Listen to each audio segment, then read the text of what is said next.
What's up, Sifters? Welcome to GameFace episode 96 on SIFTD.net.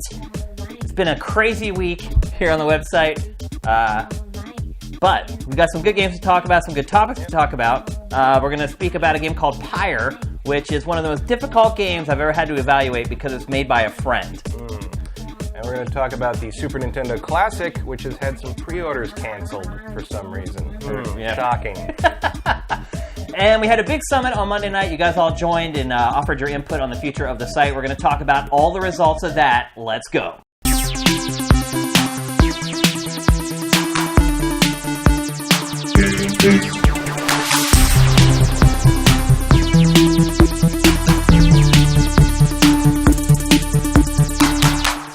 Greetings, everyone, and happy Friday to you and yours. It's GameFace episode 96. I'm here with my good pal, Matt Kyle. We're going to talk to you about the best stuff in video games from this week, if there is any best stuff, Matt. Such as it is. Such as it were. Yeah, we really had to scrape it together this week. It is the dog days of summer, though. We're doing the best we can, people, to make sure we bring you guys good shows. We're going to kick things off with a game called Pyre from a development studio called Supergiant. Supergiant was founded by an old coworker of mine, Greg Kasavin, who I used to work with at GameSpot. It's made two excellent games so far, Transistor and Bastion. And those games were a little easier for me to evaluate because, to me, they were clearly excellent games. I did not like Bastion or Transistor. You didn't like either? No. Okay, well, this will be interesting. I wanted to, yeah, but Bastion left me cold, and Transistor I didn't like it. Bastion was certainly better than Transistor. Yeah. I whizzed through Bastion. I loved Bastion. Transistor, I liked it a lot, but I bounced off it. I didn't have anything I specifically didn't like. It was just like, it was one of those games where you sit there like, and like one day I just didn't start it again. Yeah. You know? And now we have Pyre. And Pyre is a huge departure for Supergiant. I mean, it's really nothing like... Because one thread that kind of tied its first two games together was the narration thing. It would have this kind of disembodied voice that narrated the whole game. Some people loved it, some people hated it. But I think most importantly, it was something that kind of tied Supergiant's games together. That is completely gone in this game. In fact, I have not found any voice acting in this entire game. Well, there's some voice acting. Like at the beginning of Right. anyone talks, there's kind of a yeah. And then there's a couple times where one particular character who can speak into your mind actually does speak their lines in English. Yeah. Most of the dialogue, most of the dialogue you hear is in the soundtrack. Yeah. And that's the one thing I would say. The soundtrack in this game is amazing. It's all different genres, but somehow it still has a similar style. A lot of times you can do that by using kind of the same instruments across all your compositions, and they do a little bit of that, but for some reason, like, there's some songs that are just like a guitar and vocals. There's some like trap music in here, but it all fits together. It all makes sense. I played this game, I did a playview for it, and at the playview I had played probably the first 3 or 4 hours, and I was really enjoying it. But one thing I would say about this game is the more that I played it, the less I liked it. I think the biggest issue I had with it is the lack of challenge. Like, seriously, I finally lost my first match in the campaign last night, and it was about like 10 hours into the game. And not only that, the way I am easily beating the game is to just dump speed into every character. So any talisman or any mastery, I just choose speed every time, and the AI just can't handle it. I just run circles around them. And I mean, most matches are over in like 2 minutes now that I've gotten good at the game. And the only reason I finally lost a match was, I don't know if you've even got to this point yet, but eventually you get to a place where before you go into each match, you can set sort of parameters to make it more difficult. And then you get more experience if you complete it. And I had forgotten to toggle off one of those modifiers before I went into what is kind of essentially the boss fights of the game, where you get to sort of send one of your party members up to the other side. And I forgot to do that, and I lost by 5 points in that match. And still barely lost. And I think I started like 40 points down on my Pyre. So the lack of challenge in this game, to me, is a deal breaker, because it doesn't force you to learn the intricacies of the game. And maybe we should rewind here and explain what this game is about. So it's an RPG mixed with basketball, I think is the best way to describe it. Kotaku described it as NBA Jam with feelings. Yeah. And that's not too far off. I mean, although the gameplay is really... The game you're playing is really a little more rugby than anything else, I would say. It could be like... It's like Rocket League, rugby, basketball, kind of. It's this weird... Basically, you have 3 players on your team, and you're just trying to take this orb to the other team's goal. And it's really actually kind of like rollerball. Do you remember that old 70s movie where it was like roller skates where you had to throw the steel ball into the hole? And the remake. Yeah, that's right. I forgot about that. That's really what it's most like, I guess. It's but it's like it's got a fantasy element, and the RPG elements come into the fact that each character has a different like kind of spin on the basic abilities. So like each character has an aura around them, right? Which will you're seeing that right now on the screen. Will kill any opponents that come in contact with the aura if they have the orb, or if they don't. Oh, you're right. As long as if your aura is bigger than their aura, they'll hit your aura before you hit theirs. Right. So that's kind of the difference between the big characters, and also if you put your characters next to each other, that your auras expand. So there's a defense element there because you can only move one character at a time. Yep. You can switch back and forth at any time, and you can pass the orb to them at any time. As you see, when you pick up the orb, your aura goes away, so you're defenseless. So you have to either pass or be agile. You can see there. Yeah, there she got killed. And essentially, the idea is like you avoid the opponents and throw the orb into the pyre. You can either throw the orb in the pyre or dive into it. You do more damage if you dive in, but then that character gets banished, right? Like a power play in hockey, kind of. And that's the basics of it. So the spoilers. I really like this game. Oh, you do? A lot. Really? It's the first Supergiant game I really like. In part because I think the story is pretty well done. See, I don't like the story at all. I think the writing's okay. It feels like it was written by someone who really likes old school high fantasy PC RPGs.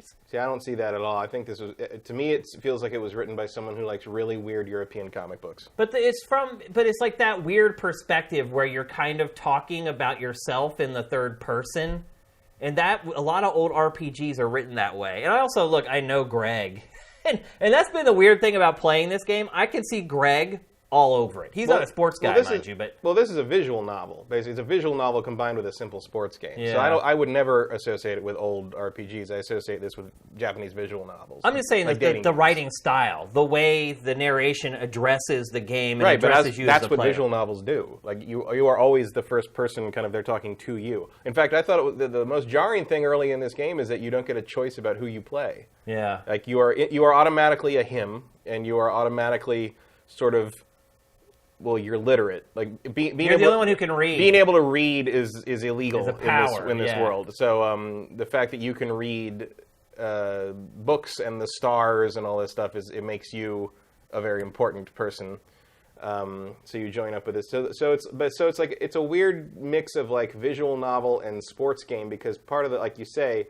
It takes place in kind of a limbo, terrible world called the Downside, it's basically purgatory, where you've been all these characters have been banished by something called the Commonwealth, which seems to be something like the Empire from Star Wars. It's a very totalitarian location. But basically, you go down and you play this ball game, and the rumor at the beginning of the game, the rumor is that if you win the league, you get to go back to the Commonwealth. Right. So basically. You're playing through seasons against all these other teams, and if you make it to the top, you think that your characters think they get to go back, but it turns out only, like you said, only one of them goes back. But that's the interesting part because you never see that character again. So as you go through seasons, it becomes like a strategic choice as to who goes because the people that get chosen to go back. It's only one at a time. But you lose that character. You send more. You do. But you lose, and each time you succeed, you lose another character, and those characters tend to be your best characters. So you have to decide whether you're cool losing one of your characters that you use to win a lot, or keep them. But like that's where the emotional element comes in because you get attached to these characters, and you want them to get what they want, and so that's the tension. What I started doing is, like, once I realized another match was coming up where I could get a character sent back to the other side, I would just take all of their talismans off of them, and, like, I would make sure I leveled up characters that I didn't care about, because only characters of a certain level can be sent back. Mm-hmm. So I would just make sure I played with characters that I didn't care about. That way, when the time came, I could just send them as a sacrificial lamb. Before the match, I would take away all their gear so I wouldn't lose that when they got sent. And that started presenting like issues and sort of cracks in the facade with the game. Like there was like one match where like, and they'll eliminate party members and won't let you take certain party members into matches. And that kind of keeps things unpredictable and also kind of forces you to build out your whole team. But I just felt like to enjoy the game and be successful at the game, I found myself trying to jimmy it. And to me, I don't think that's good game design. And my other issue, too, is as someone who plays a lot of sports games, the sports part of this is not great. I mean, you can tell it's a sports game made by people who don't play sports games. And so the gameplay ultimately doesn't hold up all that well for me. And again, I was just walking through the game. The only reason I really lost a match was because I was trying to jimmy Well, I don't know, because I haven't lost a match either yet. A couple of them have come close, but in general, I tend to steamroll. But I've looked at discussion on this online, and there are people that's basically once you hit season 2, people are like, oh my god, the difficulty spikes, and I can't win anything, and I believe that. So clearly, the difficulty, while it may not be crazy to us, seems to be pretty well balanced for the average person, I guess. And I just think they're just not dumping speed. I mean, literally, I can just run around get people. That's what my main scoring character is, the dog. Anybody small, fast. my party, you can see right there, I just ran right around him. They can't react fast enough. He's also one of my good dudes. That's my best guy. Although I have hit a point where I like that character and I want him to get out. But I don't want to lose my star player. So it becomes an interesting tug of war between how involved you are in the story and how. But I set it up that way. I make sure I'm not going to lose the guy that I've leveled up the most way, just by making sure that other people in my party are up to a level to where they will be eligible. You're not addressing what I'm saying, though. I'm saying I like that character as a character, and I want him narratively to get what he wants, which is to get out. So you're saying there's internal conflict. Yeah. You want to keep using him. I want to keep using him because gameplay-wise, he's the star. But in terms of this character in this game as a narrative character, I want him to get what he wants. And so I'm every time that comes up, I'm torn between I want to keep this guy that I score all the time with, and I don't want to go far enough that this guy never gets to go home. Yeah, I mean, I honestly I have not found myself really caring about the story all that much. I didn't really. There's a lot of writing, but I don't know. I mean, I don't feel like the writing's all that good, man. It seems like it's overly wordy, and it takes 3 screens of text to get to something. There's a couple people saying I'm not interested in this because it's multiplayer focused. No, it's not. It's not multiplayer at all. Well, it is. There is a local versus mode, but the game is 90% campaign. Yeah, this game needs It shocks me that it's not multiplayer. It needs it. When I was kind of researching this game, they have several quotes saying this isn't our focus and blah blah blah, but we're looking into it. I have a feeling eventually there's going to be a patch that includes online multiplayer. And if that's the case, I would have to think it's coming. Yeah, you would think. And if that's the case, I would recommend this game a lot more than I do right now. And again, when I first played it, I was having fun until the hours kept winding down. And I was like, I don't care about this story. I'm walking through the game. It's no challenge at all. And everything is also really slow. Starting a match, there's this slow-ass pan down to the feet. You can because it's a ritual. Yeah, but it's just it needs to be just snappier. Everything is so slow. It's a ritual. One of the cinemas, when you do send someone back, I thought the game had crashed because I'm not kidding, because it just sat there still for it does 10 seconds, and I'm like, what is going on? I'm surprised that this game came from Greg, to be perfectly honest with you, because he knows games really well, and I really respect his opinion on games, and maybe it's one of those cases where you're so far into it that you can't see the forest for the trees, so to speak, but to me, there's fundamentals of game design that this breaks, and maybe it was intentional. I think it is absolutely intentional. I don't like it. I think it just drags. This is the first game they've made that I think is actually as interesting as people say the other two are. Oh, really? I think this is, and everything you say there is right, but I think it's intentional. I think it's doing all that repetitive stuff because it continually emphasizes that this is a rite, it's a ritual. Yeah. There's an element of the downside and the people in the downside narratively where people do things and go through these motions because that's what you do and there's no reason for it, but they do it anyway. Yeah. And that's sort of the surrealist kind of dreamlike quality of the setting. And I like all that stuff. It's similar to kind of the stuff I like from the source material of Valerian, which did not translate very well into a movie. Yeah, that movie tanked. But it's that kind of thing. It's that weird sort of, and it's a weird mix of visual novel kind of sensibilities and I'm not denying there's no other game like it. I mean, it is incredibly unique. There's no doubt about that. So if you're someone who just likes to try to play new stuff, this is probably worth the download. Yeah, you'll recognize elements from different places, but they've never been put together like this. And as I've always said, like being unique does not necessarily mean you are useful Or good. Or good. But I think this all comes together shockingly well, especially because I wasn't particularly interested in the premise. Because here's the other thing. Based on the history of Supergiant and sort of their strength, my perception of their strengths and weaknesses, I thought this game was going to be turn-based. Oh, really? I thought this was going to be like a Final Fantasy Tactics kind of thing. Yeah. And I was like, let's see if I can do it. Because I don't really like those games very often. Like, basically, Shining Force and Fire Emblem are the only two turn-based strategy games, and XCOM. Yeah. But, like, the Final Fantasy Tactics style, which seems to be what most people who grew up with consoles seem to prefer over the good version, because I hate Final Fantasy Tactics. Yeah. Most stuff seems to be based on the PlayStation 1 Final Fantasy Tactics, and, like, generally that alienates me. But then I started to play this, and I'm like, wait, it's real time. What? Like, I had no idea that it was real time because I just haven't quite been paying tremendous attention to it. Yeah. And so I was happily surprised by that. And then I sort of like, okay, now I got my head around this. And you're right, there are ways to game the system, and I don't really mind it, I guess, like because I'm invested in the story. If you didn't care about these characters, like you got no real reason to play. I don't think the characters are terrible. I think honestly, it's just the writing that turns me off. Like I just don't think it's very good or very interesting. It's like see, that's interesting to me because like I think all the characters are incredibly well drawn very quickly through dialogue, and most interestingly to me, there aren't really any the narrative doesn't revolve around internal conflict in your group. It revolves around everybody wanting the same thing but wanting it differently. Yeah. And that's an interesting dynamic because a lesser writer, and Greg wrote this, wrote the whole thing. Well, I didn't know that. He's credited as I'm assuming he did. He's credited as story and whatever in the credits. The interesting thing about it to me is a lesser writer would have made the dramatic tension come from all the characters disagreeing about how to do what they're trying to do. But instead, the tension comes from basically you and your group against the world. And that also reminds me, that's the thing I guess that reminds me of old RPGs like you brought, is like there used to be not a lot of internal strife in your group. It used to be you guys on an adventure against the world. And like that kind of, it's a weird sort of retro thing, but it also feels fresh because no one does it anymore. Yeah, I mean, look, I noticed it right away when I started playing. I'm like, this reads like an old RPG that I played when I was like 10 years old or whatever. But it's just like the verbiage he used, the whilst and stuff like that, like all that kind of. It is very heightened, I think. Yeah. The polite critical term for it is heightened. The funny thing too is like I didn't know that he wrote the whole game, but like when you work with someone in editorial, you start to like learn words that they use all the time. Like one of his words he would always use in his reviews was rabble.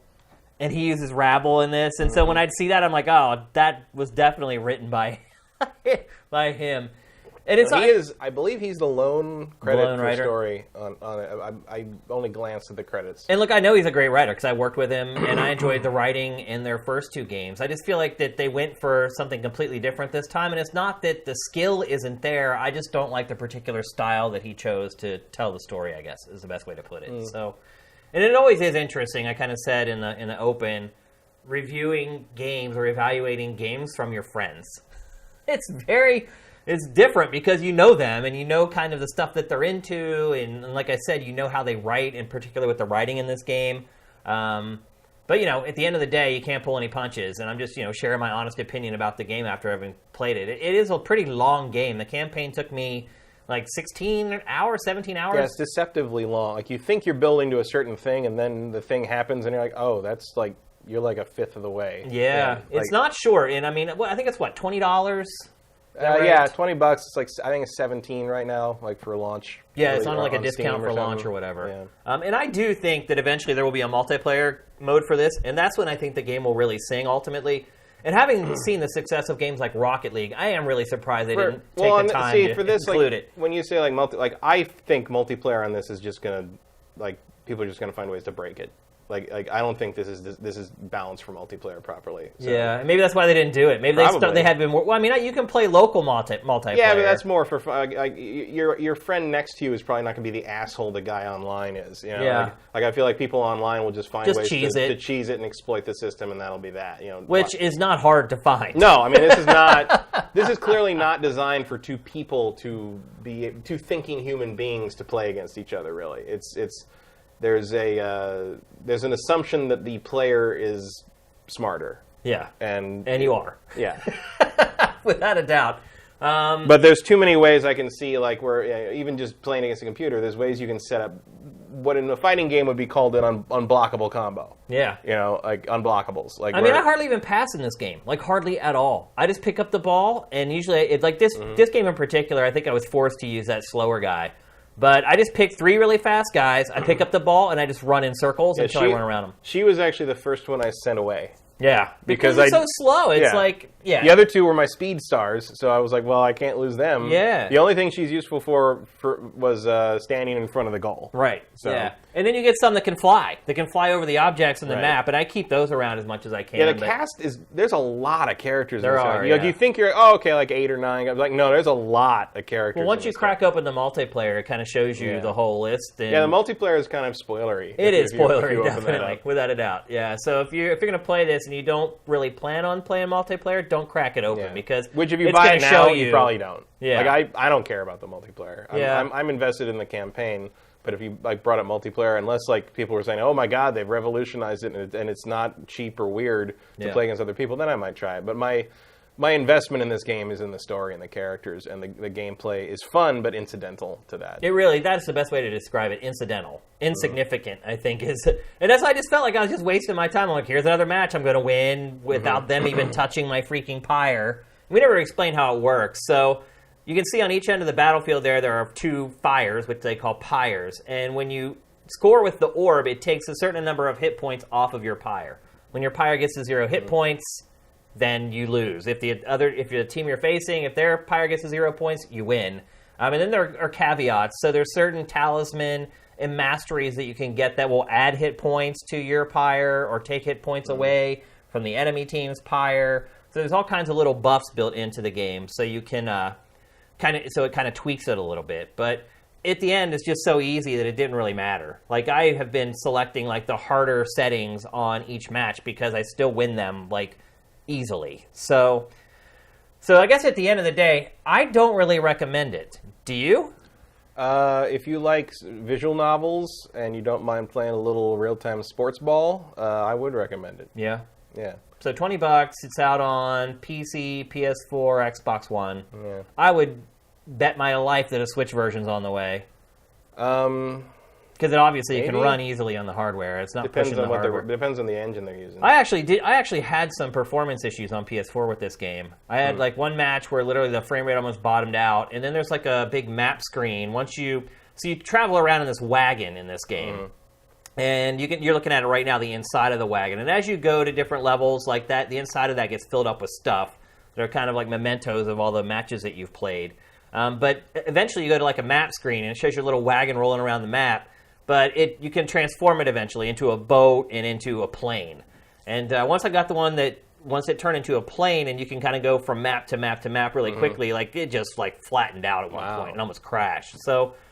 maybe it can't run on Switch. I don't know. Maybe it just needs to be optimized. Yeah, there doesn't seem to be anything in here that would, unless whatever engine they're using, I'm not sure what they're using, isn't supported on Switch. I know that's a problem with Unreal 3. Yeah. There's nothing in here that feels like it should be, I only had problems one time in a match. I mean, for the most part, the matches run pretty smoothly. But still, I'm playing on PC, and it's butter. So well, you also have a monster PC, which helps. But it's just not. It seems to run just fine. Because there's been games I have that do not run fine. Looking at you, Nier Automata. Yep.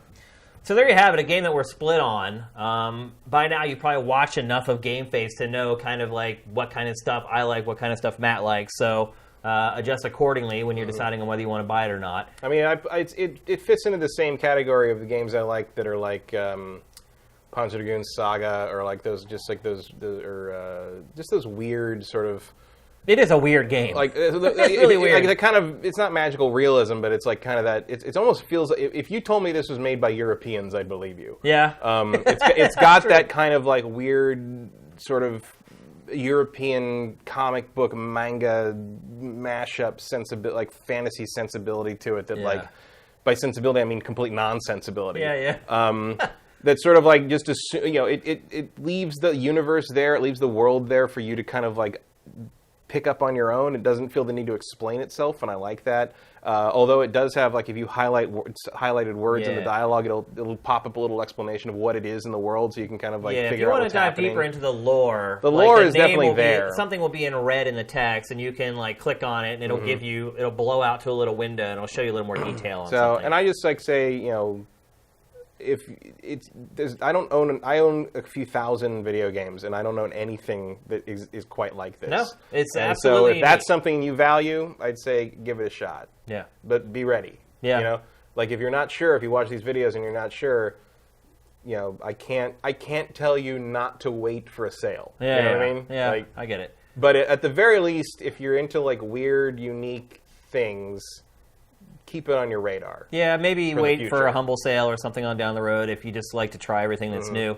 And from my perspective, I've always been a gameplay first guy, and I'm a big sports game player. So from that perspective, for me, the game does not cut the mustard. It's like the sports game part of it is just a charming little. It reminds me of Cyberball 2020 or whatever. Those old futury sports games that used to be in arcades in the old days. Except this is all fantasy based. But if you're looking for complexity, that's not really here. It's very simple. Yeah. Especially once you figure out how best to kind of end run the AI. Yep. Which obviously you don't have to exploit it that way. You can make a challenge for yourself, but if you're not someone who does that, it's open to being exploited. Here's the problem with playing any game that way, though.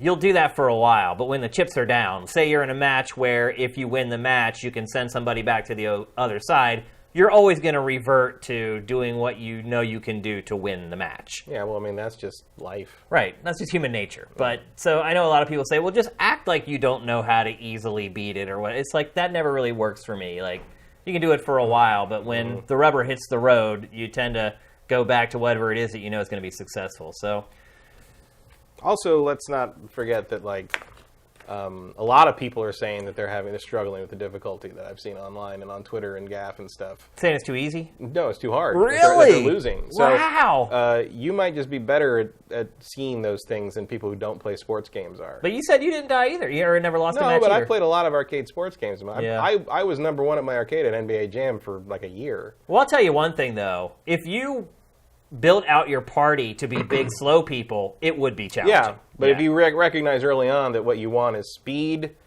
and the ability to jump far and regenerate fly. Stamina, you want.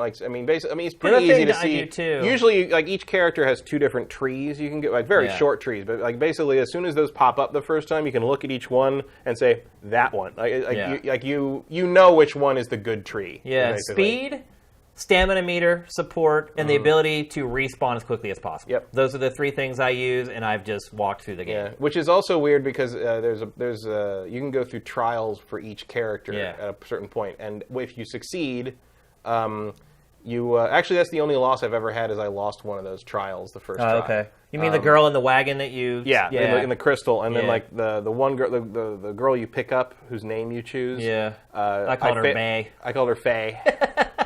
I failed her trial the first time. Okay. And then got it the second. So that's the one thing I failed in the game. Yeah. Those are a little harder. After 7 hours. Yeah. But it's come down to it, period. But I'm also not really here for the challenge. I'm here for the story which I wouldn't have thought. And I don't even know what to say to people that like Bastion and Transistor because I didn't like those games. Right. But I do like this one. Well, it's very different. Yeah. Don't buy this just because you liked Supergiant's first two games. Yeah. Or if you didn't like them, give it a shot. Right. Because it is way different. But I will say that it's the sort of the thing I like the writing and the worlds in Bastion and Transistor, but I felt like the gameplay was stopping me from getting further into it. Whereas this one, the lore and the writing and the world is the draw, and the gameplay, like I said, is incidental. So the gameplay is fine enough, but I like this. Maybe I like this one and not the other two because in this one the gameplay is not at all interested in getting in my way of seeing more of the rest of it. You're absolutely right. So that would be, I guess, why I would hypothesize I like this and not the other two, is that the gameplay in this one, unlike the other two, isn't a gateway to more of what I like. No, you're absolutely right. That is a big change for this game, without a doubt. So hopefully that helps somehow if you're trying to decide. Yeah, even though I don't like it that much, I hope the game does well. I think it will. I think it'll. Supergiant has built a name for itself at this point. I think people rely on them for quality. it is a quality game, I would say, as well. Oh, yeah. It's well made, well crafted. And I want Greg and his company to succeed, great. but when it comes down to it, I need to be honest, and it just didn't really resonate with me all that much. So I think that's also like the risk you take when you make a game that's weird, like a game that kind of doesn't care what you think of it. Yeah. And I would say this. I think all their games are like all three of their games don't care what you think of them. Oh, yeah. They are what they are, and that's what they're doing. And if you like it, great. yeah, So we'll see. I think it'll do okay. I think it'll still sell pretty well, and I hope it does. So I think it will. yeah. All right, so let's move on. We're going to talk next about Amiibo and Metroid Samus Returns, which is the 3DS remake of Metroid 2: The Return of Samus. It came out this week that there are 4 Amiibo that work with the game. There are 2 old ones. There are 2 new ones that I think are just coming out with that game, right? And most of the Amiibo do things that are innocuous. They will give you an extra energy tank. They open up like art galleries or a soundtrack. Stuff that, like once you beat the game, there's a lot of like bonus content. Yeah.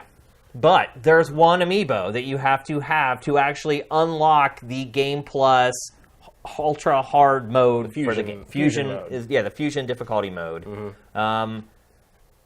This Nintendo, I feel like, has done a pretty good job with Amiibo so far. Like, I don't ever really feel like I've got to. I mean, it's usually cosmetic stuff that you get or extras that aren't really. Yeah, but then like you get into like they're starting to hit a point where like I don't know, because look, I have a lot of Amiibo figures because I like I get the Metroid ones, I get the Zelda ones.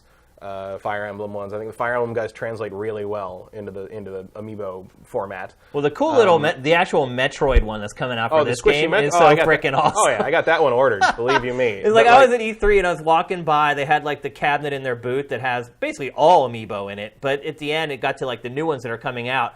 And I'm just scanning by with the camera, and then I see the Metroid, and I'm like, oh my god, must have. Oh yeah. He's squishy. Yeah, he's awesome. It's like one of the best Amiibo I think ever. That might be the one that unlocks the Of course it is. Yeah. Here's the thing. Like Splatoon 2, you can't save a loadout unless you have an Amiibo. Yeah. It's like, really? Like basic game functionality starting to get locked behind these things? And like my main problem with it, because look, I'm getting... Here's the thing, too, about that with Splatoon, is one of the stipulations in the paperwork we got for the review copy was that we could not talk about what Amiibo did in the game. Yeah. They know. Yeah. They know what they're doing. And I was like, what? I'm like, I have these old from the first Splatoon sitting around. I'm like, I'm not allowed to show what these things do in Splatoon 2? Well, how amazing was it? Like, so I read that on Twitter that you had to use an Amiibo to save your loadout. I'm like, how the hell did I not hear that before? I mean, I'm not going to buy Splatoon 2, but it's like now. So now you tell me it's because you weren't allowed to tell people. Yeah. They know what they're doing. Like, come on, and like, look, man, I'm getting Metroid Samus Returns. Absolutely, I have both of those Amiibo pre-ordered. Already? Oh, you mean the new ones? The new ones are pre-ordered. I have the 2 that came out for Smash Brothers already because I love Metroids and they're decent little figures. So I'm set for this. However, I still hate it. Because even as someone, I mean, look, I would buy those Amiibo whether they did anything or not because I like the little figure. I like them. But you're charging $15 for these piddly little DLC things that most of it shouldn't even be DLC, in my opinion. I mean, bad enough you sold hard mode on Zelda as DLC. Because that's really what they're doing. But instead of being DLC something you just put your credit card in for on Nintendo Online and get something that you're paying for a figurine that then unlocks the DLC. Which is worse to me because it'd be one thing if you could just go into a store and buy let's say you buy Samus Returns, Return of Samus, whatever the hell this is. Yeah. You buy Metroid. Metroid 2. You buy Metroid and you realize, oh, I need this to unlock the Fusion. It's like it'd be one thing if you go to the store and buy the Metroid Amiibo and unlock it. You're not going to be able to do that because they're going to be gone. Yeah, you're not going to be able to find them. At least in America. Distribution seems to be better in like other places around the world. I mean, I see pictures from like Australia and Europe where it's like, here's every Amiibo ever made on one rack in a Walgreens or whatever. You know, the not equivalent. here. Yeah. No, here it's like the Splatoon 2 ones, gone. Yeah. The Zelda stuff was there day one, and I've never seen another one ever again. Like they disappear, and Nintendo doesn't put the product in the pipeline. So it's like not only are you doing overpriced DLC, you're introducing the idea of scarcity Yeah. Like, imagine if they wanted $5 for horse armor in Oblivion, but you had to get there in time. Yeah. Like, if you only had like an hour to get Yeah. it, and like otherwise you couldn't get it at all. Like, you had to drive somewhere. Yeah. To do it. And it's like, or the Smash Brothers, the new Smash Brothers. I mean, they had Cloud and Bayonetta and Corrin came out like a week or two ago, and then they had the special Player 2 versions, which were store exclusives. Those were gone in an hour. Like the you Fire, had to wait in line outside the store. Or the Fire Emblem one on was Amazon exclusive. That was $78 the day it came out from secondary sale. It's gone. Like, it's gone. You're paying $100 each for those things if you didn't get it. And that's the only way you can get the DLC for some of these games now. And it's like, I don't like the idea of charging $12 to $15 for these things and trying to say like, oh, it's okay because you get a nice little figure. Well, what if you just want whatever it unlocks? Whatever's unlocked. Yeah. Why can't there be a purely eShop oriented, cheaper way to do that? And if people don't want plastic in their house, you know? Yeah, I mean, and who wants to pay $15 for a harder difficulty setting in a Metroid game? I mean, Metroid games in particular are games that people play over and over and over again. And I wonder if there's not a little bit of nefarious backdoor stuff going on here where Nintendo knows, hey, people replay these games extensively. This might be the game where we should gate a difficulty setting behind Amiibo. Well, then you've also got like, you can buy like basically, like the little card reader things where the NFC chip readers where you can just download each Amiibo into it and scan that. A lot of people don't, which is Amiibo piracy essentially. And normally I'm very anti-piracy, but in this case I'm kind of like, you know what? Fuck it. Yeah, like, if you're going to screw me, put the screws in me like that. Like, then... it would be one thing if it was like, oh, you just don't want to go into a store and buy this thing. Right. But you can't go into the store and buy these things unless you want to pay, $40, $50 or more to a secondary scalper market.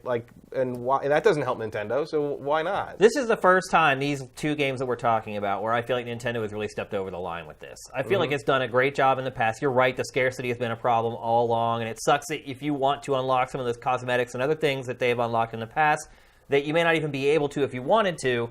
But locking key features of a game behind Amiibo, that's if you wanted Breath of the Wild, it was a bunch of costumes and stuff. That's fine. Right. I don't. That doesn't. That's disposable stuff. Some people love that stuff. Some people don't. No one's gonna lose out if they don't have access. And the other thing that they did that I liked in some places was they started doubled up in places, so different Amiibo unlock the same thing, so you don't have to have all of them. That's a little better, I guess. But it's at the same time, again. They do these store exclusives, and the Ocarina of Time Link that's coming out was, I think, GameStop exclusive or something. Gone. If you didn't pre-order that the day it went up, you're never getting one. And who has the time for that? I don't. And it's I just don't understand the point. It's either screw us this way or screw us this way, but not both. Yeah, I get it. So it's... My fear is that this is the way forward for Nintendo. That this is the beginning. This is the litmus test to test the waters and see what. I think it's definitely a test. Yeah, but I've seen a lot of people say, "Well, no Metroid for me then." Yeah. Which is ridiculous. It's ridiculous, but at the same time, it's how else do you send a message to them? No, you're right. I mean, it's we always say, you got to bet with your money. If this is something that really bothers you, you got to vote with your wallet, as they say. And But Nintendo, here's the problem. And of course, the only result of that is that we're not going to get any more Metroid games. Right, and that's the problem. Instead of Nintendo saying to itself, maybe it was over that Amiibo stuff. No, it will say people don't care about Metroid anymore. Right. Like we said, that's why we didn't put out a Metroid game for X number of years. Metroid Prime 4 is canceled. Right. Yeah. I mean, that's seriously the kind of stuff that it might do. It would base its decisions on that stuff. So I hope it's not a harbinger of things to come, but I would not be shocked if it is. I mean, look, man, I don't have a single Mario Amiibo. Actually, I think I have Rosalind. That's it. But I can't wait to see what stuff I won't be able to unlock in Mario Odyssey. No, you're right. Because I don't have any of those things. Yeah, I mean, they haven't talked a ton about Amiibo yet for Mario Odyssey. Other than I think it's going to work with every one ever made or something ridiculous. But I'm sure there'll be outfits for everything you can imagine he can wear or whatever. Yeah. But it's going to be the same thing all over again.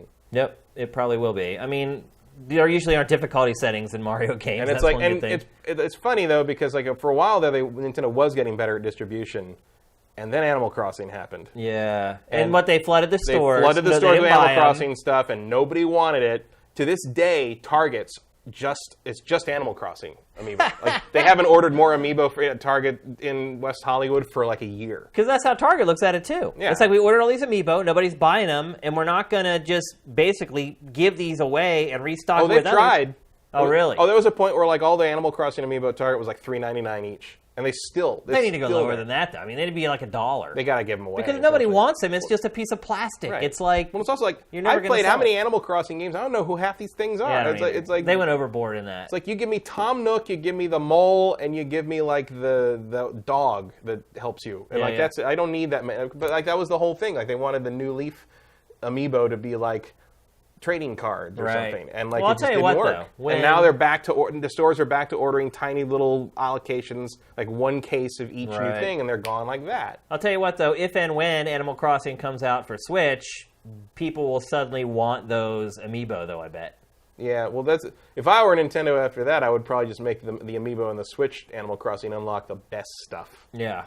Like all the like retro NES games are unlocked through amiibo that haven't been on sale for 4 years. It could happen. That'll teach us not to buy a crappy animal amiibo. Yeah, I just feel like this is a cautionary tale that we're basically hearing from Nintendo right now, and it could be a sign that things are getting a little more nefarious in that part of its business. Yeah, I don't think it's a cautionary tale. I think it's a signpost for where we're going. I think hope not. This is what it's going to be for them from now on. On the flip side of this Metroid game looks freaking awesome. Oh, yeah. Oh, it looks incredible. I'm really, really excited for this game. And crappy amiibo handling is not going to keep me from playing the living crap out of this game. And this is also one of those games that is like remastered and like it's not just remastered, it's completely remade. Oh, it's a remake, yeah. Yeah. And so I'm really excited for it regardless of this. Don't get me wrong. Don't think that I'm like, oh, I don't want to play this now. That's definitely not the case. I'm really excited for it. But I'm just worried more about what happens with Switch software on down the road with Nintendo's little toys. Or the same. I mean, it's just like I said. Like if there's a game coming up that you're interested in for a Nintendo platform, especially the Switch, you better get the amiibos that are related to it now. Yeah, you're right. Like, you want me to get them? Like Xenoblade Chronicles 2. Better go get that Shulk amiibo. Yeah, because that's going to unlock something. No, you're right. And it's gone. It's I don't remember the last time I saw that in the store. Yeah, or Fire Emblem Warriors if you want. All the Fire Emblem stuff. Oh yeah. Yep, all that stuff is coming. I caught up on all the Fire Emblem stuff right before this year's. Came out because I'm like, well, that's going to be important. And, and sure enough, it was useful for sure. All right, let's move on. We're going to talk next. This is a lot of Nintendo in this show, by the way. Just a heads up. It's pretty much the only company that's done anything this week. And this is probably a similar problem. Yeah, right here. So I was really dismayed last Saturday, almost a week ago. I woke up on Saturday morning and I made a quick look at Facebook. And I see that mysteriously the SNES Classic had finally got on sale in America. That night before at like 10 Pacific or something. And I see all these people being like, I got one. And I was like all sad face or whatever. And I'm like, all right, well, I didn't get one from Walmart. I'll hopefully get one from another retailer. A couple days after that, news started circulating online that some of the people who had bought them had been getting notices from Walmart, or they had noticed that their order had been canceled. So one of them, allegedly, reportedly, called Walmart, and someone on the phone then told them, well, actually, we're probably going to cancel all these. And this is why I was not upset when I saw that story last weekend. And then, because I knew they were going to do this, because there are not going to be any pre-orders for this in America. You don't think? I don't think no. It's coming right up. Like, they didn't do it for NES Classic, they're not going to do it for this one. Really? Get in line right now. I didn't realize there were no pre-orders for NES Classic. Really? That was half the problem. Wow, I didn't know that. I thought for sure there were pre-orders for that. Wow. Not here. Might have been in Europe or Japan. And that's what's crazy. So in Europe, they're already sold out. They went on pre-sale. They sold out their allotment. It's all done. And here in America, we're just like... just waiting for whenever it comes out. I mean, you think we're going to have to go stand in line at Toys R Us or whatever to get one of these? Absolutely. Just like the last time. But I'm not going to, so... I mean, it could be an investment that pays off big time. Nothing's worth that. My time's worth more than that. My time's worth more than standing in a line at Best Buy for 8 hours overnight. Yeah, I wouldn't do that either. If I got there and there's a line like more than 50 feet long, I would just get out of it. I wouldn't even stay in line. Oh, but I mean, see, that's what happens though. Like the nerd FOMO thing, fear of missing out thing. Yeah. It's like, oh, last year we got in line at 6 a.m. for NES Classic, but this year we're gonna have to get in line at midnight because everyone's gonna camp out overnight. Everyone knows you have to do it now. So now it's gonna be like Hall H at Comic-Con all over again. And I'm just not going to do that. Like, That can be fun sometimes, though, hanging out with people, waiting for products. But this one's not worth it. It's like, look, a new PlayStation. I already own most of these games. PlayStation 5, sure. I have no problem hanging out on the sidewalk all night with people waiting to get something like that. But for this, like... But you know what I did with PlayStation 4? I ordered it on Amazon and they delivered it to my house. I know. Like, there's no reason for this in 2017. Unless you didn't pre-order, and you're hoping that a store gets allotments above what. But the point is, like, I did not have to like be up at a weird hour or at a certain minute to pre-order a PS4 on Amazon. No, you're right. Like, or a Switch, really, or any of that. I haven't had to do anything extraordinary to get any of these from like normal retail channels. But every time Nintendo puts out one of these weird little things, well, not even the weird thing. Switch is like that now. It's like, now it is, yeah. It's like people are following specific people on Twitter who are following the retailers who are saying, okay, they got them at GameStop now, go. Yeah, Wario 64 is basically your only prayer at this point of getting a Switch. Although I've actually seen some photos on social media over the last week showing them in the wild, just sitting on shelves. Mm-hmm. So it appears that's going to start happening, that I think. Yeah, what I was going to say is that it does appear that Nintendo is starting to get over the hump as far as supply and demand is concerned. And I think demand is satisfied enough that you're finally going to start seeing some just sitting there. You may get lucky here and there. You just walk into a store and maybe there's one or two sitting there and you can scoop it up. So that is starting to kind of satiate the demand that was there. Obviously, once Mario comes out, it's going to start all over again, I think. But I think you're going to find this kind of grace period here in the next couple months. You're going to have Mario plus Rabbids, obviously, coming out in August, I believe.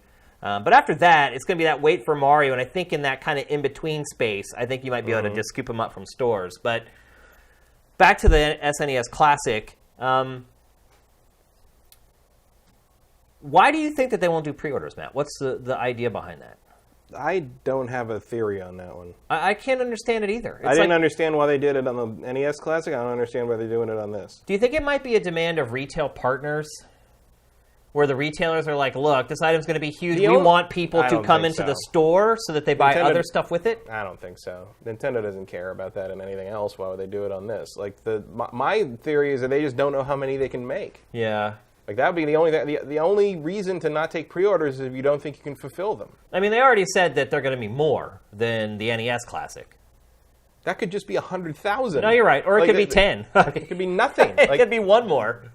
Because guess what? More NES Classics still isn't enough NES Classics. No, you're right. More is not the same as enough. Yeah. And if they were going to, if Nintendo wanted to allay some fears in that, they would come up and say, anyone who wants one of these will get one eventually. But they haven't said that because you're not gonna. Do you think it might be to kind of quell the scalpers a little bit? If people have to go in person to pick them up, they can only buy one in person. And if you're trying to get someone else to buy it for you, that person has to go wait in line somewhere. Only buy one in person. That's not how the last one was. Really? No. Stores don't care. Really? Of course not. I run into this all the time, buying anything I collect, Transformers, anything like that. Stores don't limit anything unless it's like a really big, like a big 4K TV on sale for Black Friday. You get one per person. But generally, they don't. As long as they move product, they don't care how many you buy. Then why wouldn't someone just go in and buy all of them? They do. Really? That's one of the problems with the NES Classic. Was people were just buying armloads of them. Right, but do you think that maybe that's why they're making people buy them in stores exclusively so that... No, that's what happened with the NES Classic. That's everything they're doing with the Super Nintendo Classic is the exact same as the NES Classic. No pre-orders. Nothing online to speak of. You got to go to the brick and mortar store. They haven't even put out a trailer for it, by the way. That's why we're watching random footage of Super Nintendo games right now. Because they have not put out a trailer for this product at all. They put out 3 for the NES Classic. Well, when does it come out? September or something? Yeah. Yeah, you're getting close. Yeah, but I mean, with the NES, the day it was announced, there was a trailer for it. Yeah, well, how about this as a theory? They don't need to put out a trailer for it because these things are going to sell out the day of. Yeah. No matter what. Yeah, it doesn't matter. It's got Star Fox 2 in it. It's a game nobody's played. Well, everyone's played it if they've played the ROM or whatever. But, it's a new Super Nintendo game coming out. They don't need to advertise this. The fanatics are going to go for it no matter what. I mean, look, if I were in line waiting for one of these, and the person in front of me, or the person first in line, went and bought them all, I mean, that would be a problem. I mean, that's a per-store basis. Presumably, in that situation, there would be a riot. The manager would limit it. Yeah. But there is no store policy for that, is what I'm saying. It could also be a case where you have a store manager who has a buddy, or maybe even the store manager buys them all. That's happened. I mean, think about it. Yeah. Like, you're going to be able to double your money. People know these things are going to be valuable. I mean, same thing happens with hard-to-find collectibles and hard-to-find toys, where, like, you never... it doesn't happen as much anymore, because I think there were complaints, but at a certain point, Masterpiece Transformers are coming to Toys R Us exclusives. You never find them. And it turned out that a lot of, like, the store managers were basically buying them up.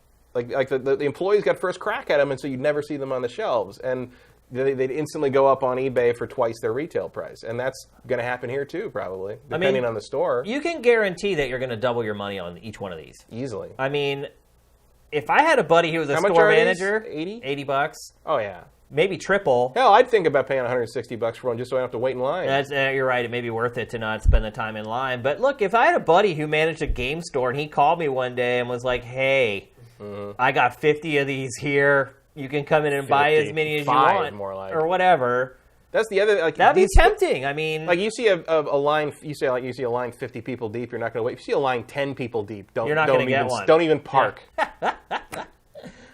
I mean, generally what happens when you get in these lines, though, is the manager will come out and hand out tickets or at least tell people, hey, we have X number of units. But yeah, here's my favorite, NHL 94. But anyway, it's very tempting. And I wouldn't even blame people for all that much for buying all these things, because it's just an easy way to double or triple your money. And if the stores are going to allow it, it's hard to really fault the people for doing it. So... I don't know. Nintendo just seems to have big-time problems with taking our freaking money. Well, just like the graphic says, take our money. I mean, the scalpers are dickheads, but, like, it's the market there is created because Nintendo won't put the product in the pipeline. It's Nintendo's fault. Like, if you made enough of them that there wasn't a scarcity issue, the scalpers wouldn't have any reason to do that. Yeah. So... And you're the multinational corporation that's been around for 110 years. You should have this figured out by now. Nintendo also could have mandated that all the units are only sold online, and it's one per customer, period, to every retailer. And that would be an easy way to solve it, because you don't have people drive into game stores hoping to get one, wasting their time. Split out the allotment to your biggest retailers. Say, this is how many you've got. When they're all sold, it's done. Save the line waiting for Switches. Right. Message that to the consumers so they know, hey, when Amazon puts them on sale, when they're sold, that's all there is. I need to be there. Hopefully I get one. If I don't, that's it. I know I didn't get one. I can lick my wounds and be done with it. That's just way too progressive for Nintendo, though. It's not even that complicated. Well, for anyone, really. It's it's the same. And also, you have retail stores that have a fear, a phobia of having products sitting on a shelf. And retro stuff, that's the other thing is, like, there was probably under ordering on the NES Classic, because the retro consoles, like that's terrible Super Sega Genesis one, and that's being re-released. That which, by the way, don't buy that. Yeah, the sound emulation is terrible. I think it's coming out again in like a week. Yeah. The sound emulation on that is not acceptable. Do not buy that Sega Genesis retro console thing. But like those would come out and just sit there for months and months and months.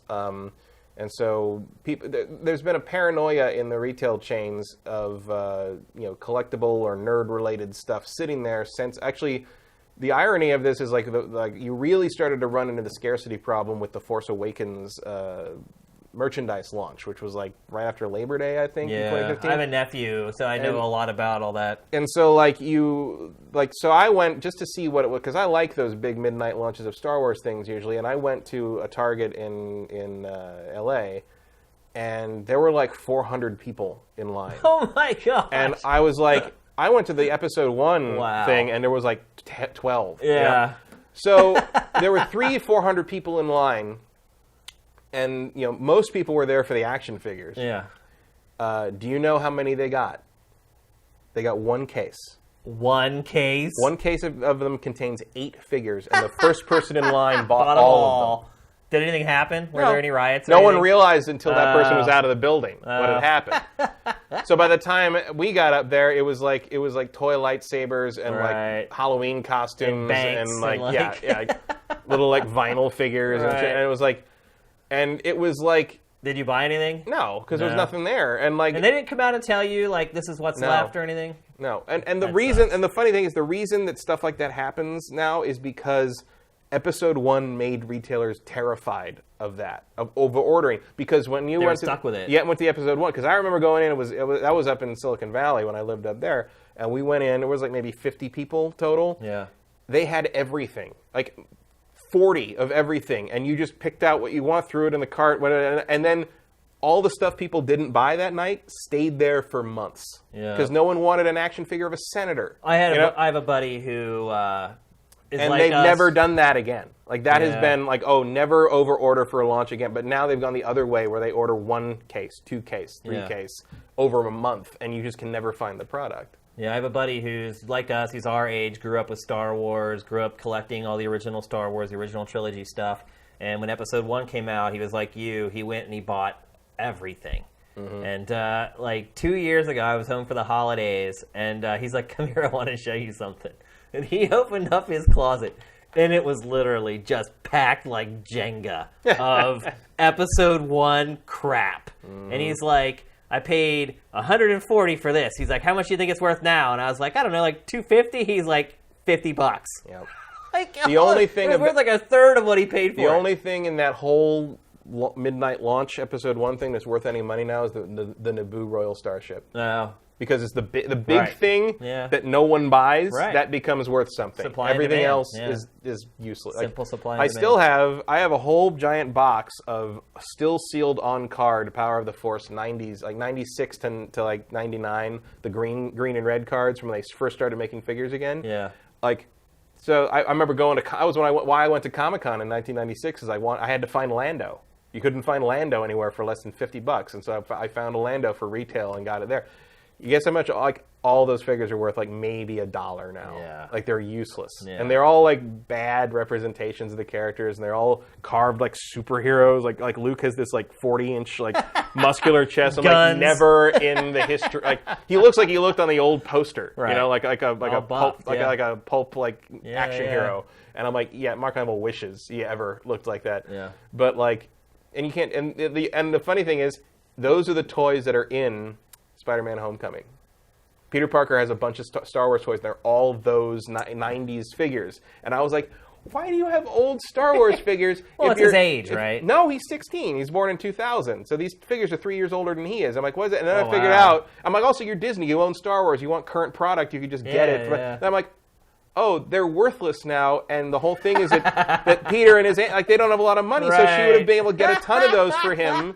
Like, brilliant. That's great. That is brilliant set design Yeah. right there. I have not seen that yet, by the way. That was a huge tangent, but But that's it's context to the Yeah. whole collecting thing, and is it worth it? So Yeah. to wrap everything up, is it worth it? Do you care at this point? Are you even going to get an SNES Classic? like if I walked into a store and I saw one, Which sure, is not going to but happen. that's not going to happen. So no. No. I will try. I will try to get one. Like, I will, like, if you find one and text me and say I can get 2, I will say I'll pay you back. Okay. That's about as far as I'll go. Oh, no. It's going to cost you. Uh-huh. Joking, of course. But I'll try to get one. Like, I'll go to the store, and if I can't... If you text me and you're like, Best Buy is supposed to have some this afternoon, I'm going, I'll go meet you there. Got it. But, like, I'm not going to stand in line from 4 in the morning to have a box that plays a bunch of games I already own. I'll drive to Toys R Us. I don't like Star Fox that much. There's a Toys R Us about 1.5 miles from my apartment. I'll drive there, and if I drive by and there's 50 people in line, I won't go. I wouldn't mess with Toys R Us on this. Really? I would go more the Best Buy Walmart route because they're going to get more. Okay. Toys R Us's distribution is notorious. Okay, now we're getting into me being Yeah, a toy collector. Toys R Us's distribution is very spotty because it all goes to a particular warehouse, and then this instead of like where the Best Buy individual Best Buys tend to request how much product they want from the distribution warehouse. Yeah. Toys R Us's distribution warehouse decides what to send the stores based on what they think what they think sells at different stores. Right. So like. This makes finding new Transformers very hard. No, I bet. Because you never know which one's going to have what. And just because one up in Burbank has the new stuff, and you're like, well, I don't want to drive to Burbank, so let's go to the La Cienega one. The La Cienega one might not get that for weeks because they don't think that that's what sells at the La Cienega one. So I would say unless you get a solid hot tip that they are here now, hurry to this Toys R Us, I would focus more on like the Targets and the Best Buys and the Walmarts. My last question before we move on. Let's say you find one, and they're going for, let's say, $250 on eBay or on Craigslist or whatever, would you sell it or would you keep it? I'd keep it. You keep it. Because I don't need the money. Yeah. If I did need the money, hell yeah. Yeah. like how can you say no to like 150% profit or whatever? Yeah. I mean, just go, for that money you could you could spend the same money on the games you really want to play on the virtual console and buy dinner. Actually, I can't blame anyone for scalping the thing. For capitalism, yeah. One last thing. How much do you think they'll be going for over the holidays on eBay, Craigslist? If you want one between Thanksgiving and Christmas kind of thing? If you want to get one, because they'll be long sold out. I think they'll go for $300. That's what I think too. Maybe even more. Maybe more. They could get $300 to $400. I think especially the week before Christmas, when the procrastinators are I think it shopping. would be cheaper to buy a Switch than to buy a Super Nintendo Classic. Yeah, it'll be interesting to watch. One thing you can say about Nintendo is it's easier to buy a Switch, too. It does do a good job of drumming up this hysteria. Love or hate their policies, at the end of the day, it does manage to drive that hysteria, that fan fervor for its products that gets it on CNN and all the mainstream. Yeah, but at a certain point, you think they get tired of being hit. Yeah, but it doesn't hurt them. Look at Switch.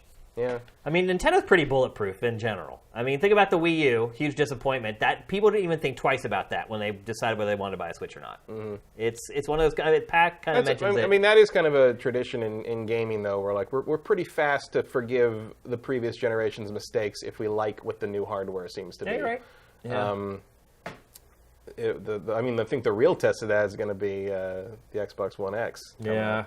But yeah, I don't know.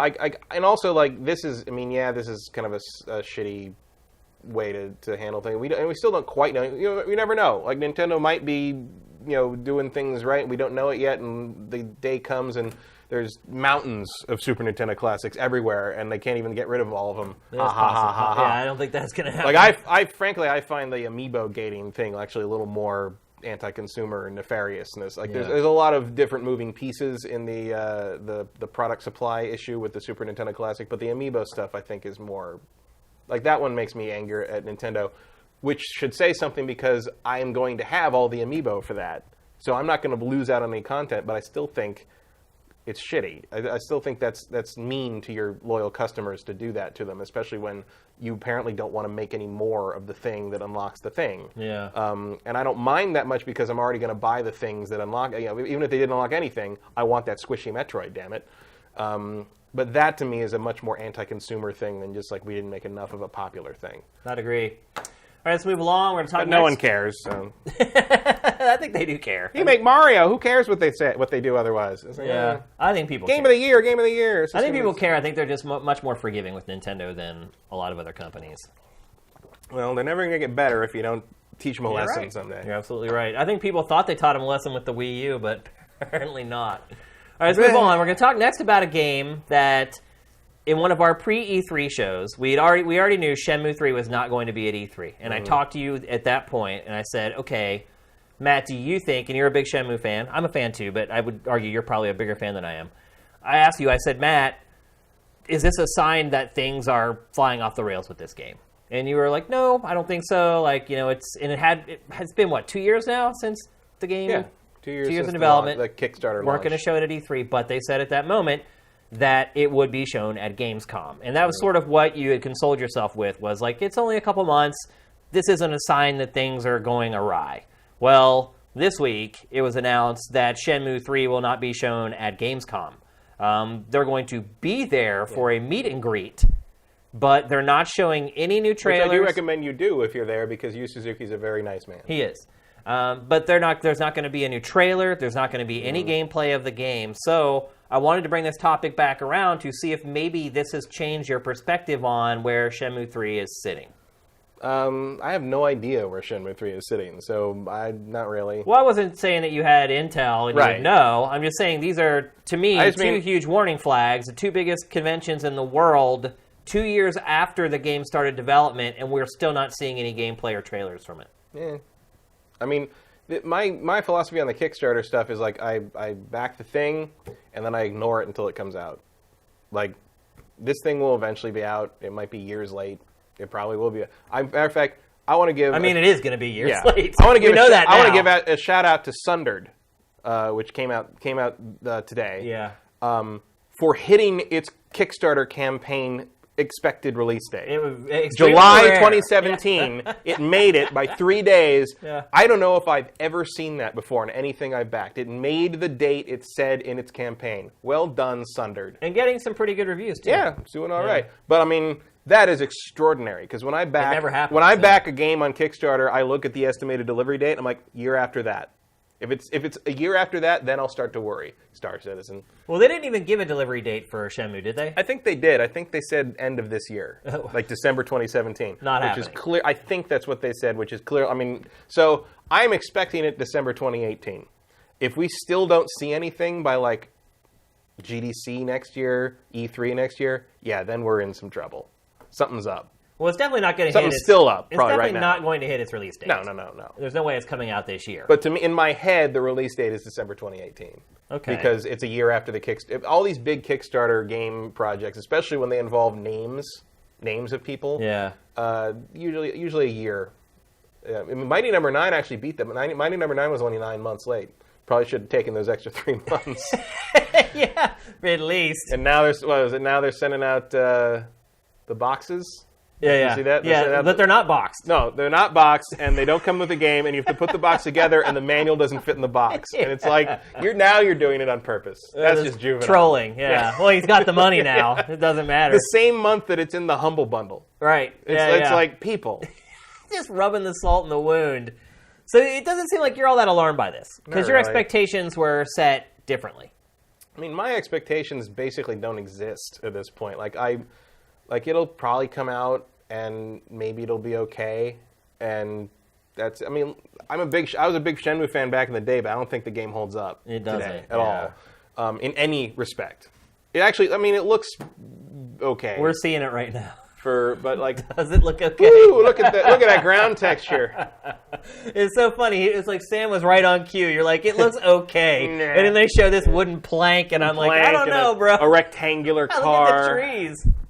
I mean, I played this. I think it was right around the time the Kickstarter. So I think it must have been summer 2015. Yeah. I got a VGA box for my Dreamcast, and I played it. And yeah, it was another time. I think I've talked about that before. It's still pretty impressive for 1990. Oh yeah, I mean, what they did for that time, it's amazing. This game is almost 20 years old, and I played. I just played through in preparation for the final version, or whatever, of Dreamfall Chapters. I replayed Dreamfall: The Longest Journey, the second one. Yeah. Holy crap! That game came out. So that game came out in 2006. And I kept playing stuff. And I'm like, well, like the interface is terrible. Like I can't figure out how the inventory works half the time. And like everyone's face is like a dead mask and stuff. And I'm like, well, I mean, it's 2006. And then I think, you know what came out in 2006? Gears of War. Yeah, I know. It's like there's no excuse for this No, shit. there's not. But this game looks better than that. Yeah. And I mean, for its time, very impressive. Yeah. But that doesn't make it good. No. And it's hard to play now. My big question, and I wonder how much of this is related to their reluctance to show it off, is how do you make this new game control?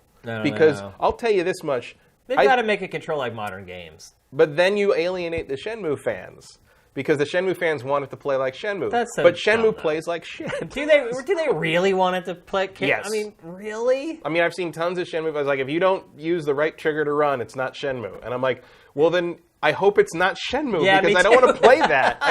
I just did that and it wasn't fun, and I spent all this time accidentally picking up oranges and shit. Yeah. I don't want to do that in a new game. Well, I'll say this: I am nervous about this. The fact that it's been 2 years and they don't feel like it's at a place where they can hack together a trailer or at least show us a 5-minute gameplay segment from this game. To me, though, that's a big red flag. And I said it before E3, and I'm saying it again now, especially that it's not being shown at Gamescom. Those are huge red flags to me. Well, 2 years. That's a long time. This is just a huge pipe dream to me. I mean, it's like I think. I mean, you're not wrong, but I just like. I threw my whatever $20 or whatever at this thing, and I'm just like, well, I hope I see you again. Like that's. It's like that's fishing it. with no bait. You're like, Kinda, you throw out the hook. yeah. You're like, I'm probably going to catch anything, but if I mean, do, maybe I'd be more invested if I did the $500 pledge for the jacket or something. That's the thing, though. I mean, there are other people who are far more invested in this. Yeah, well, that's their problem. Yeah. I mean, You didn't learn anything from Star Citizen. I don't know caring, Matthew Kyle. Hey, fooling his money. That's what these things are. You're throwing money in a hole and hoping something pops up in a couple years. No, you're right. There's people that are 6 figures in the hole on Star Citizen. You think that's going to work out okay? Well, never. No. Well, never. I mean, but if I had put down $60 on Shenmue 3, I'd be starting to get a little antsy right now. Maybe. But it's like, that's just the nature of this beast, is like, you throw money in a hole and you hope one day that money comes. If you love that $60, let it go. If it was meant to be, set it free. It will come back in the form of Shenmue 3. If it comes back to you, it was and if meant it never to be. comes back, it was never meant to be. Yeah. Do you think, though, that Yu maybe... Suzuki's wallet was meant to be, but you were not meant to be. Do you think maybe this game's a little different, though, because of the way it was presented on Sony's stage at its biggest press conference of the year? And sort of, but like at the same time, it's like I tend to put this in the same slot as Final Fantasy VII Remake, where it's like, that was an awesome reveal.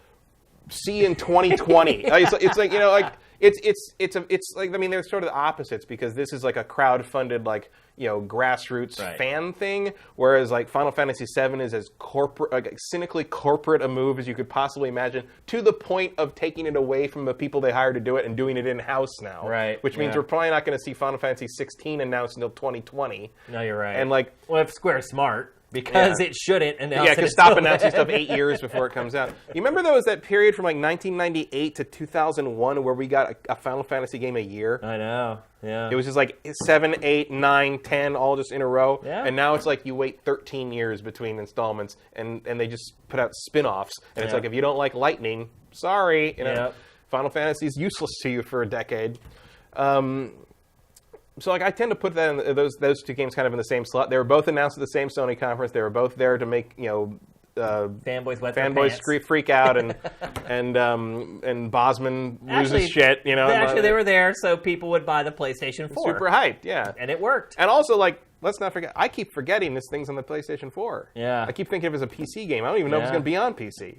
Yeah, I think it will. Maybe. Yeah. I mean, with that engine, probably. Yeah. But like, it's just not a game I think about, I guess would be the way to I do put it. Like, I do think about it. And I have a Shenmue poster on my wall, and I just don't even. I'm just like, Shenmue 2. It's like I just don't think about Shenmue 3. It's like, it'll be here when it's here, and if it's not here, it'll never get here, and that'll be the end of it. Yeah. And I know that's kind of like a cavalier way to treat something you've thrown money at, but it's like, when I make a Kickstarter pledge, I'm like, do I need this money? Do I ever miss this money? Do I care what happens to this money? And the answer to all those things has to be no. Right. Because you're basically gambling. Yeah, you're right. It's the same. You have to have the same attitude you have when you put money down on a roulette table. And so far, the roulette table has treated me pretty well. But one day, it's gonna. One of the things I really care about is going. I've lost a couple. You know, like Clang. I put like $15 towards Clang just to see what happened. Right. And the drama around that was probably worth $15. Wow. Frankly, because if it weren't for people like you, the drama wouldn't exist. Yeah, there's a couple of like little indie things I backed. Like there's something I can't remember the name of it anymore even, but I backed it like before G4 collapsed. Yeah, and like the release date was like 2012, and it still updates. Like it's, you know, this is like 7 years later almost. Like since I backed that in like 2011, it was right after the Broken Age Kickstarter. I'm like, oh, that looks cool. I'll do that. And it's like, every once in a while they slip. It's like, we just hired an artist. It's like, good, great, awesome. So it's like, that's just how that works. And people. I've still only ever backed one thing ever on Kickstarter. It failed. I backed like 40-something things, and almost all of them have come through, and most of them are exactly what I hoped they'd be. That's good. You know, Wasteland 2 was the first one I went in hard on because I love Wasteland, and Wasteland 2 was not fantastic, but it was what I hoped it would be, and it got better.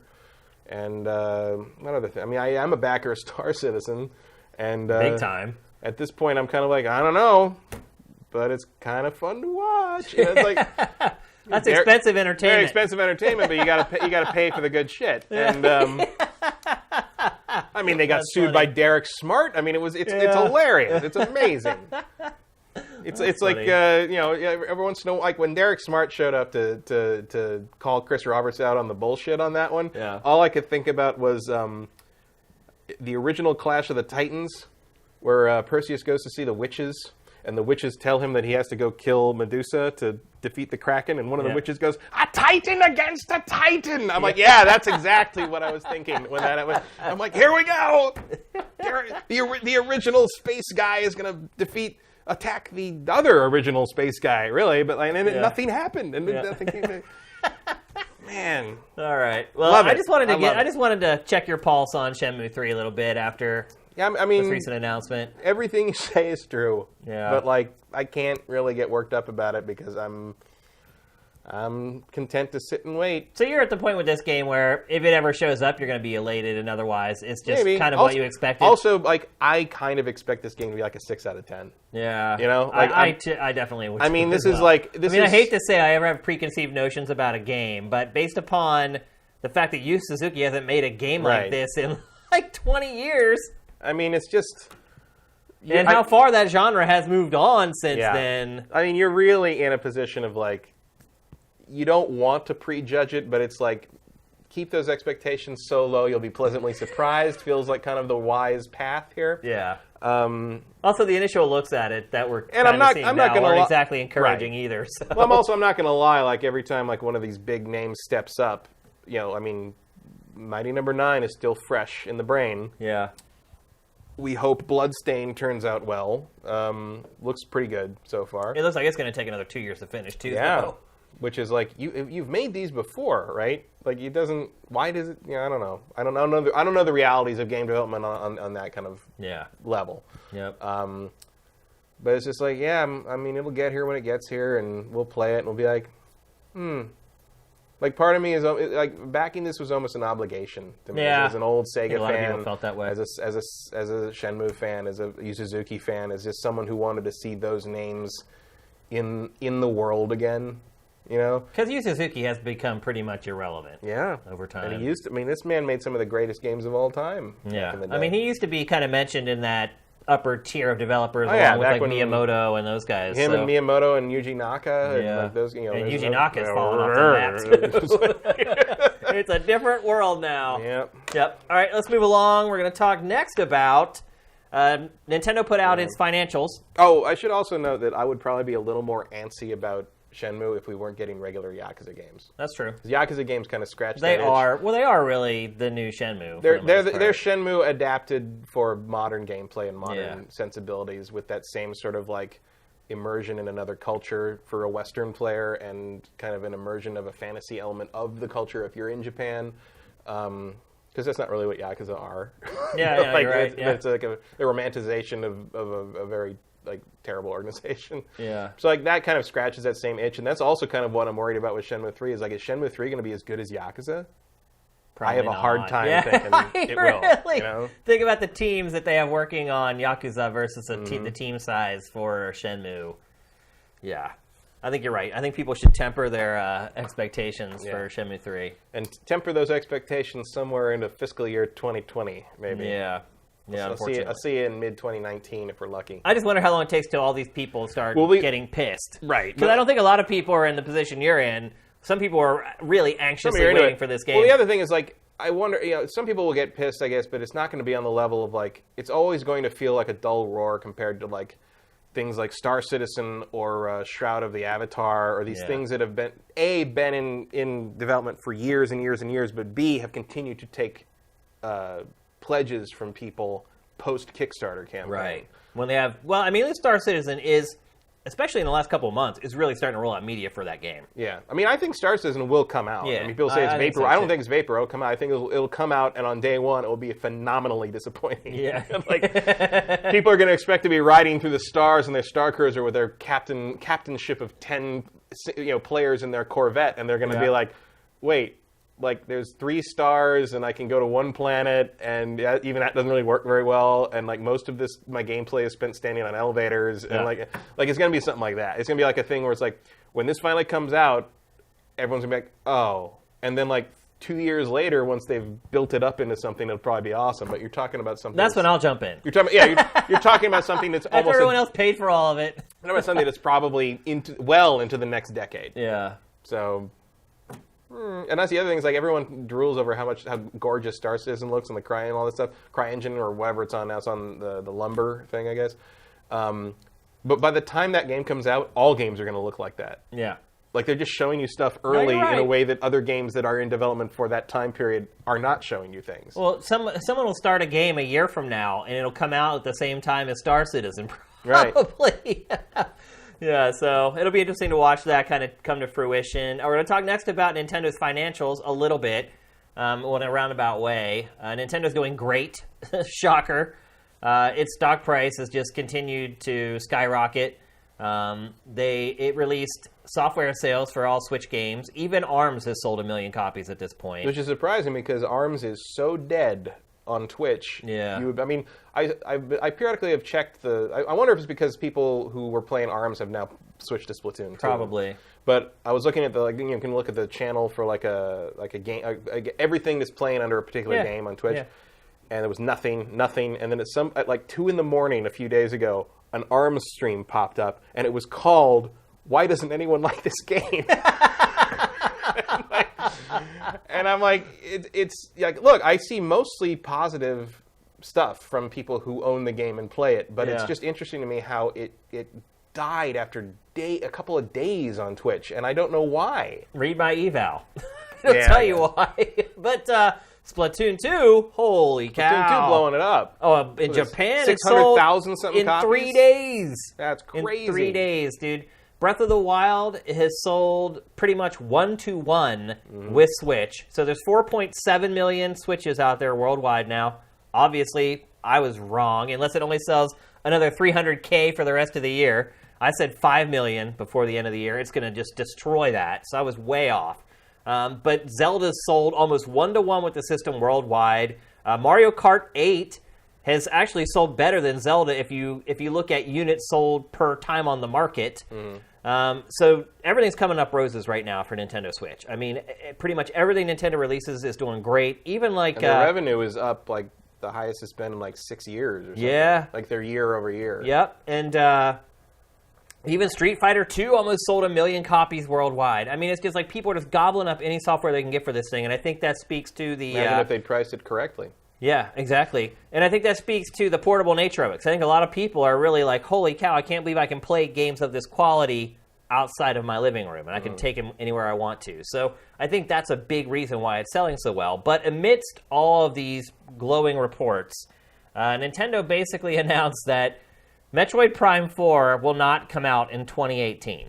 So we're looking at 2019 at the earliest for Metroid Prime 4. And we've talked before on this show about how we're in the honeymoon period with Switch right now, and everyone's still trying to get them. And we've got Zelda, which a lot of critics say is one of the best games ever. We have Mario coming out at the end of the year. But then we've also talked about, okay, well, what happens after that? And what happens after that is Smash Brothers, which it hasn't even been announced yet, but we know it's coming. And Metroid Prime 4. And then what? Pokemon, they said maybe next year. Maybe next year. And Yoshi it's and not. Kirby. I thought Yoshi and Kirby were for this year. Yoshi and Kirby are beginning first half of next year. Okay. So basically we're looking at right now... Those are... the way I interpreted Yoshi and Kirby were those are their quarterly... Nintendo puts one quarterly release out, and I think Yoshi and Kirby are quarter 1, quarter 2 next year. So what we're looking at is after Mario, a year or more... A very dark time for the Rebellion. Yes. Like, it could get really bad next year. I'm pretty sure I called Metroid Prime 4 2019 when they announced it. Like, I knew it was obvious that game is 2 years out. Well, it sounds like they haven't even started work on it. I mean, what is Retro Studios doing? What is it doing? Hopefully, whatever the big game for the fall next year is, because I don't know who else is going to come out of somewhere to do that.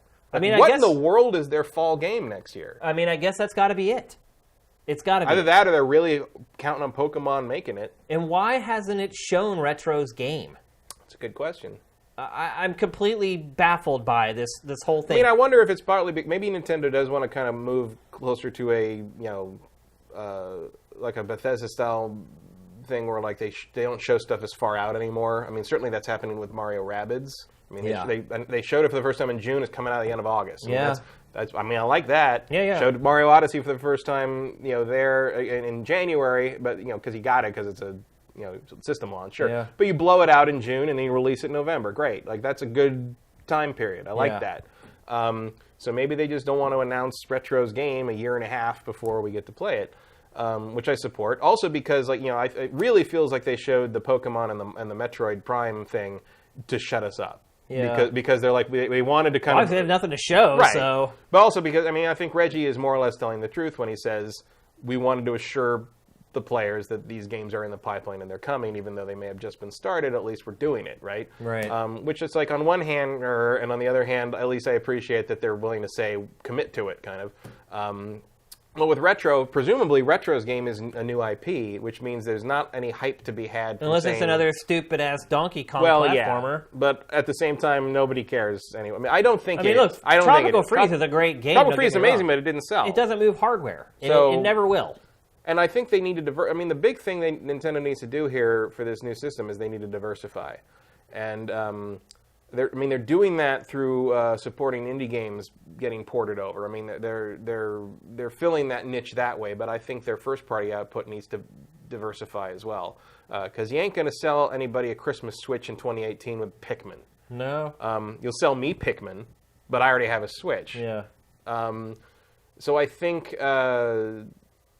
Retro wouldn't surprise me if whatever Retro's working on is A, new, and B, their anchor game for October, November next year, because I don't know what else they have.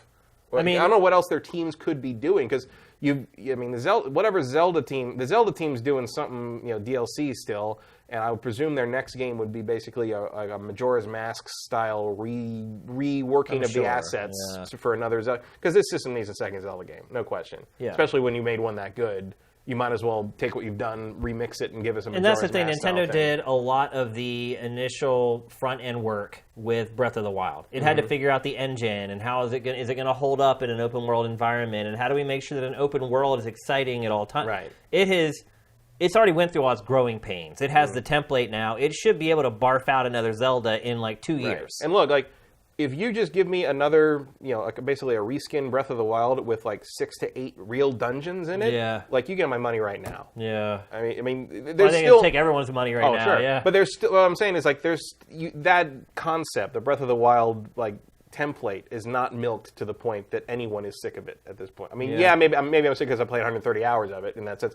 But will I play another one with a new map and a new content and real dungeons and stuff? Absolutely. Right now, plug it in. I just wonder if Nintendo at this point wonders if it even needs to make a new Zelda game. If it can just keep releasing DLC for Breath of the Wild in perpetuity. I don't think that's going to happen. But it's so easy for it to just create a dungeon and just...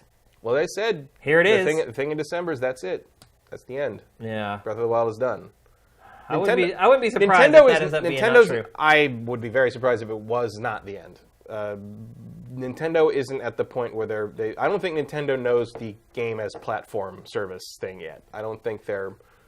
Fire Emblem is kind of doing that. Has been doing that for the last couple of installments. Yeah. But I don't think they're quite there with their big franchises. Mario Kart 8, that was a game as a platform. Yeah, but that's not a Mario game. It's not the core Mario. It's not a core Zelda game. I do think what you're saying here might apply to the next Zelda. Yeah. Would not surprise. Or it's just called Zelda. Especially the Legend of Zelda. Well, remember, the Breath of the Wild is basically a remake of the first Zelda. Right. So maybe the next one will be a remake of the second Zelda to some degree. I would hope not.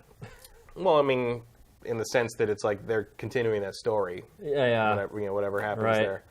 Zelda goes to sleep. I would like it if Link goes to sleep and you play as Zelda. Yeah, I think a lot of people thought that might be what was happening with Breath of the Wild. It wasn't the case. Well, Link did have fabulous hair in those trailers. Yeah. But it's I wouldn't surprise me if they built the second Zelda out to be more of a platform, game as service thing where they could, do something like Splatoon 2 where they keep feeding you content.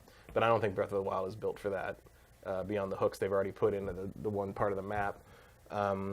But can they get that ready for next year? I don't think so. So there's got to be something It's got to be Retro. Retro's game has to come out next year. Which is good news. Yeah. I'm totally cool with that. Unless it's Donkey Kong. Tropical Freeze came out, 2.5 years ago? Is that right? Maybe somebody in chat knows. I want to say that was April 2015, but I might be wrong. That sounds about right. Yeah. I bought that... Because it came out in spring, but I bought it for someone as a Christmas gift, and I can't remember which Christmas that was. It was either 2015 or 2014. 2014, people are saying. February 2014. So it's already been 3 years. More than 3.5 years. Wow. I mean, not only should Retro's game be done, it should be like the best game ever. Like, it's been 3 years. That's pretty crazy. Things take a long time now. Wow. Not that long. I mean, look, another Battlefront's coming out. Like, this year. Like, man, that's crazy. I got 3 words for you on that one. Kingdom Hearts 3. McWomble's saying, or wait, someone's saying 2018 is 2D Mario and Animal Crossing. Cheater hater, that's what he's saying. But that's still, in my opinion, a bad year. Like, yeah, and I know 2D Mario sells. Animal Crossing can... That's not a draw. I don't believe that. I don't think Animal Crossing is going to come out next year for Switch. No, definitely not. They're working on a mobile version of it that's been delayed like 3 times now. That'd be a separate team from the people working on the Switch version, though. You would think. Nintendo didn't work on its own mobile games. None of them? I don't think so. I think they have teams they've. Obviously, Niantic did Pokemon Go, and I'm not getting the impression that they do internal development on those. I don't know who does it. But yeah. I don't know. I haven't really researched that. Speaking of which, I thought about talking about Pokemon Go Fest today, but that has just been beaten into the dirt over the last week. And didn't get me to turn it on again. Yeah, it didn't get me to do it either. But holy debacle what that was. And now they're being sued by the people who went. It's like, why would you sue a company? I mean, obviously it's the fault of the carriers, not. I mean. Yeah, but at the same Niantic can't make them shove more bandwidth into downtown Chicago. Well, then maybe they shouldn't have held the event there. Yeah, it should have anticipated that there might be issues. You have to get Wi-Fi up for that then. Yeah, like massive Wi-Fi towers. Yeah. Like, it's got to be a real... I mean, you got to plan this shit. It's like... But then you know what happens. Hey, you know the game we have that, like, when a lot of people try to log on at the same time, it tends to, like, go to hell? What if we got everybody in one place and made them all log on at the same time? Yeah. Oh, and let's extend it to everybody. Yeah. Like, let's all have a worldwide thing. It's like, oh, it all went down, really? Yeah. How shocking. That whole event was just embarrassing. Not because... It wasn't even really the technical issues. It's how they handled them. Mm-hmm. The host didn't even know how to say Pokemon. She stood there and said Pokemon all day long. And, if you're a Pokemon fan, you know when someone says it wrong. And it's just like time after time. And then that's the thing I've never understood. Like, people don't research like how things should be pronounced and stuff if you're talking to fans. That's a Transformers thing, too. Yeah. You can tell if someone isn't a fan of Transformers, doesn't know Transformers, because a fan will say Transformers. Right. And someone who doesn't will say Transformers. Ah, interesting. Because that's how you pronounce the mechanical part. Yeah. A transformer is the thing that in electrical engineering. But the toy is a transformer. Yeah, I've always said it that way. Because that's how the narrator said it in the original. It's like a transformer. Yeah, you're right. And so that's how you tell a fan of Transformers. And sometimes you'll get people getting up there from Hasbro or something going Transformers, and everyone's like, this guy doesn't know what he's talking about. It's the instant judgment. Pokemon is the same thing. That's how moms say it. It is. And she looked like a mom. Pokemon. Yeah. My Pokemon, let me show you them. And it had a lot of, I don't know if you watched any of it, but there's like supercuts out there that just chop it down. And they were... I saw the booing of the Niantic tossing to influencers. The one guy, I think, said the F-bomb. It was just a total unmitigated disaster. Oh, let's be honest. If it really was a world of Pokemon trainers, 14-year-olds running around the world, capturing monsters, making them cockfight, absolutely they'd be swearing all of them. But these kids would be like sailors. Yeah. That's the Pokemon movie I want to see. Yeah. Now, people are typing tomato, potato, potato. Homeless 14-year-olds. Yeah. Who haven't had a shower in weeks, wandering into gyms that are really just like hostels. Yeah. Like throwing rats at each other. Picking syringes out of their feet. Yeah. All right. So, on that note, we'll move on. So on Monday night, we had a great SIFTD Summit 2017.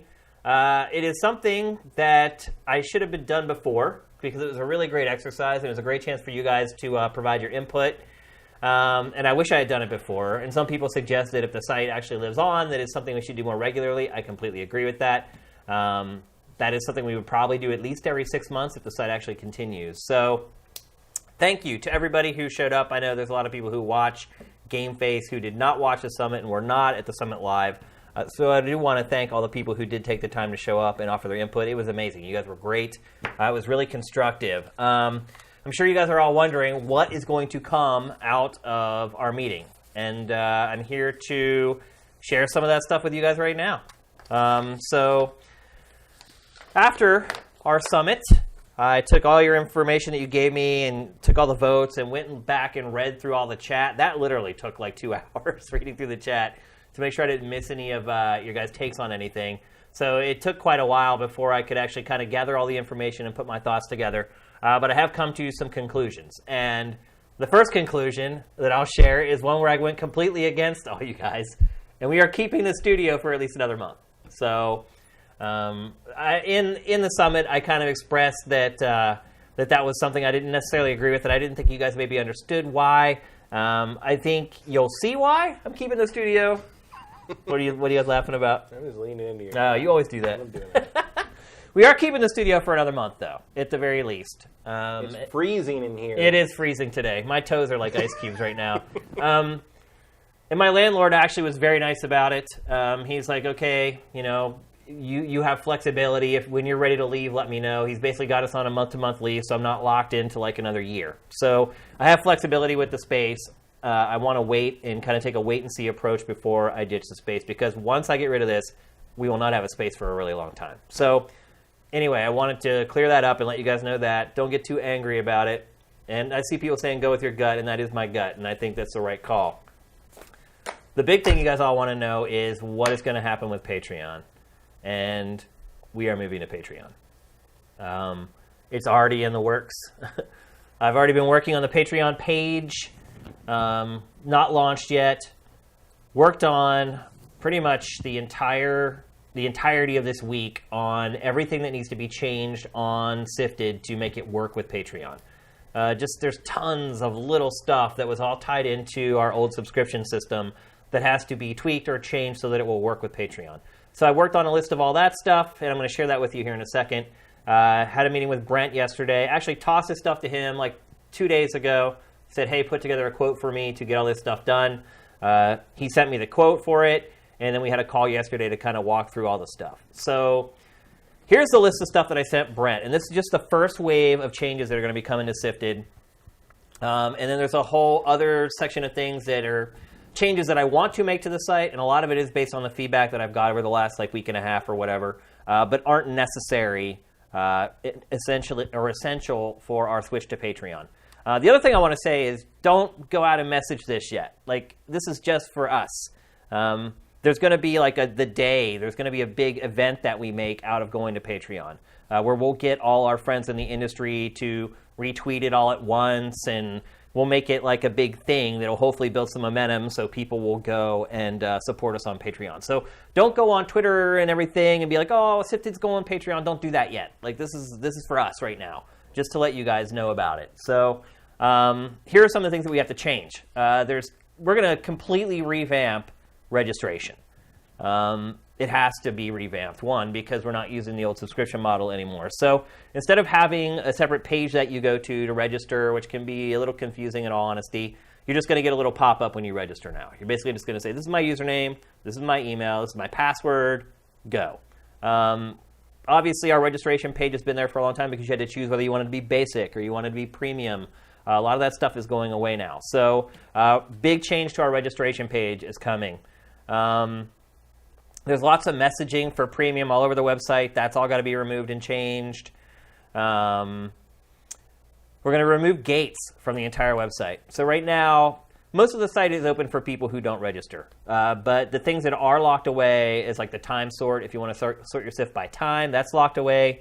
Channel pages. So if you just want to go to like JRPGs or indie games or Japan or reviews, those pages are locked away right now. And our entire community right now is locked away behind registration. So all those gates are coming down. If you come to the website as a lurker, you'll essentially be able to go and view any page on the website. The only thing you won't be able to do, obviously, is leave a comment or post in the forums, because You have to have an account to do that. We are not going to allow anonymous accounts. So if anyone wants to contribute to the site, they're going to have to register. I just think that's the right way to go. Otherwise, you get these drive-by morons showing up just trolling. So we're moving all the gates from pretty much the entire site, and there's a lot of little stuff that has to be done for that. But I'm not going to bore you with all that information.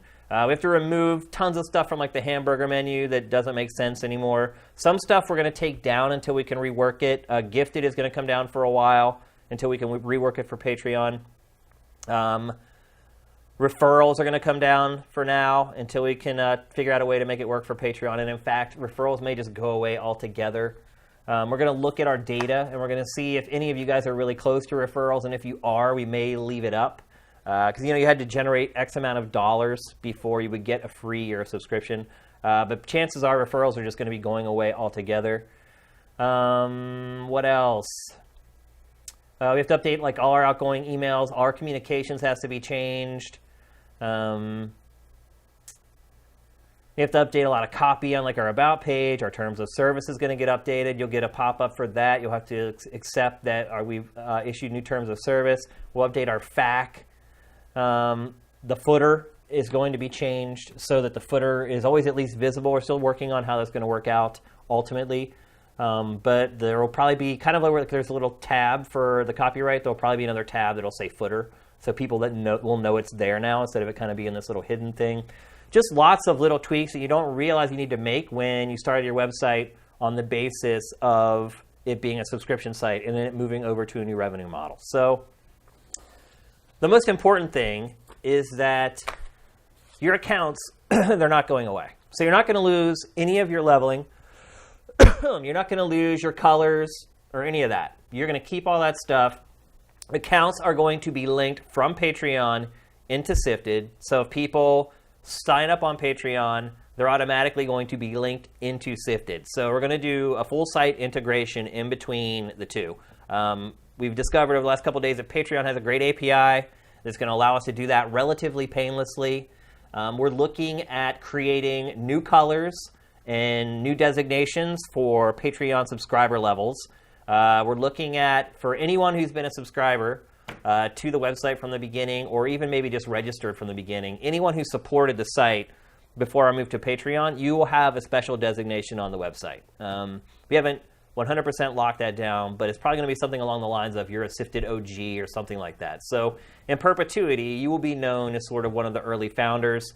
Obviously, you'll have achievements anyway that a lot of people will never get when they start using the site after you guys. But you will have a designation everywhere you go on the website showing that you were one of the early adopters and you were one of the people who believed in it from the beginning. So we want to make sure that the people who supported us right out of the gate are recognized and will be recognized forever on the website. So we're working on our tiers and everything right now. There's a thread right now in the forums where people are suggesting things for our Patreon.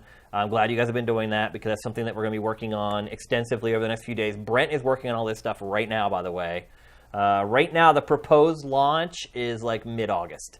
I didn't bore you with all the details, but this is like, there's a lot of stuff that has to be changed on the site to make it work with Patreon and make it work in this more open and free model.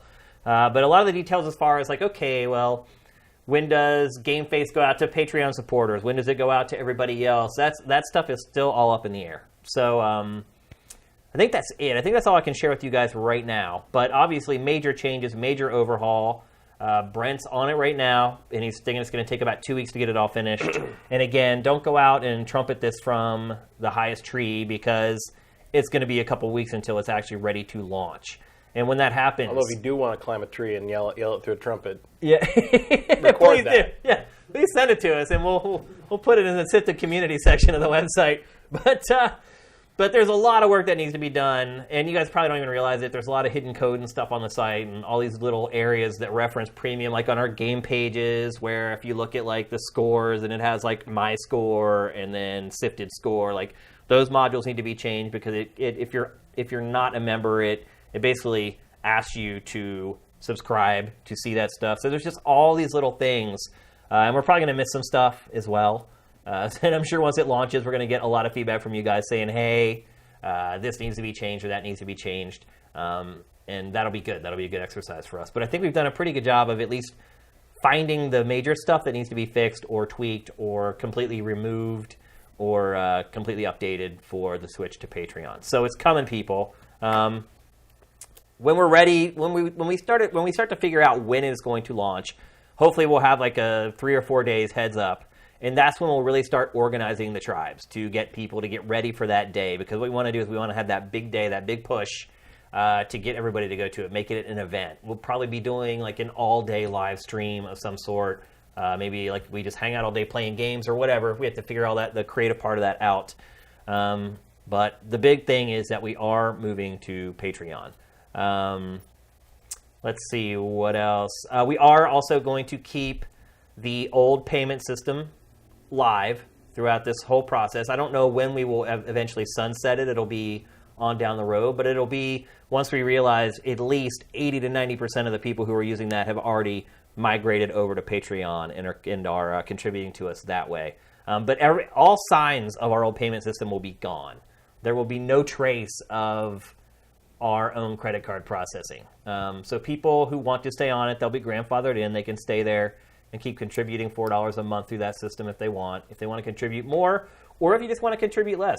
There are some people who may be like, well, I can't afford $4 a month and I'd rather just give $1. And we totally understand that. So if you want to leave, that's fine. We will go step by step to show people how to basically leave that old system and go to the new one, even though it's really easy and really simple and self-explanatory. We want to make it as blatantly obvious as possible. So we don't want any confusion over the transition from one to the other. But yeah, I think that's pretty much it for now. Big changes. We knew we had to make them. The feedback that we've got over the last week or so has been incredible.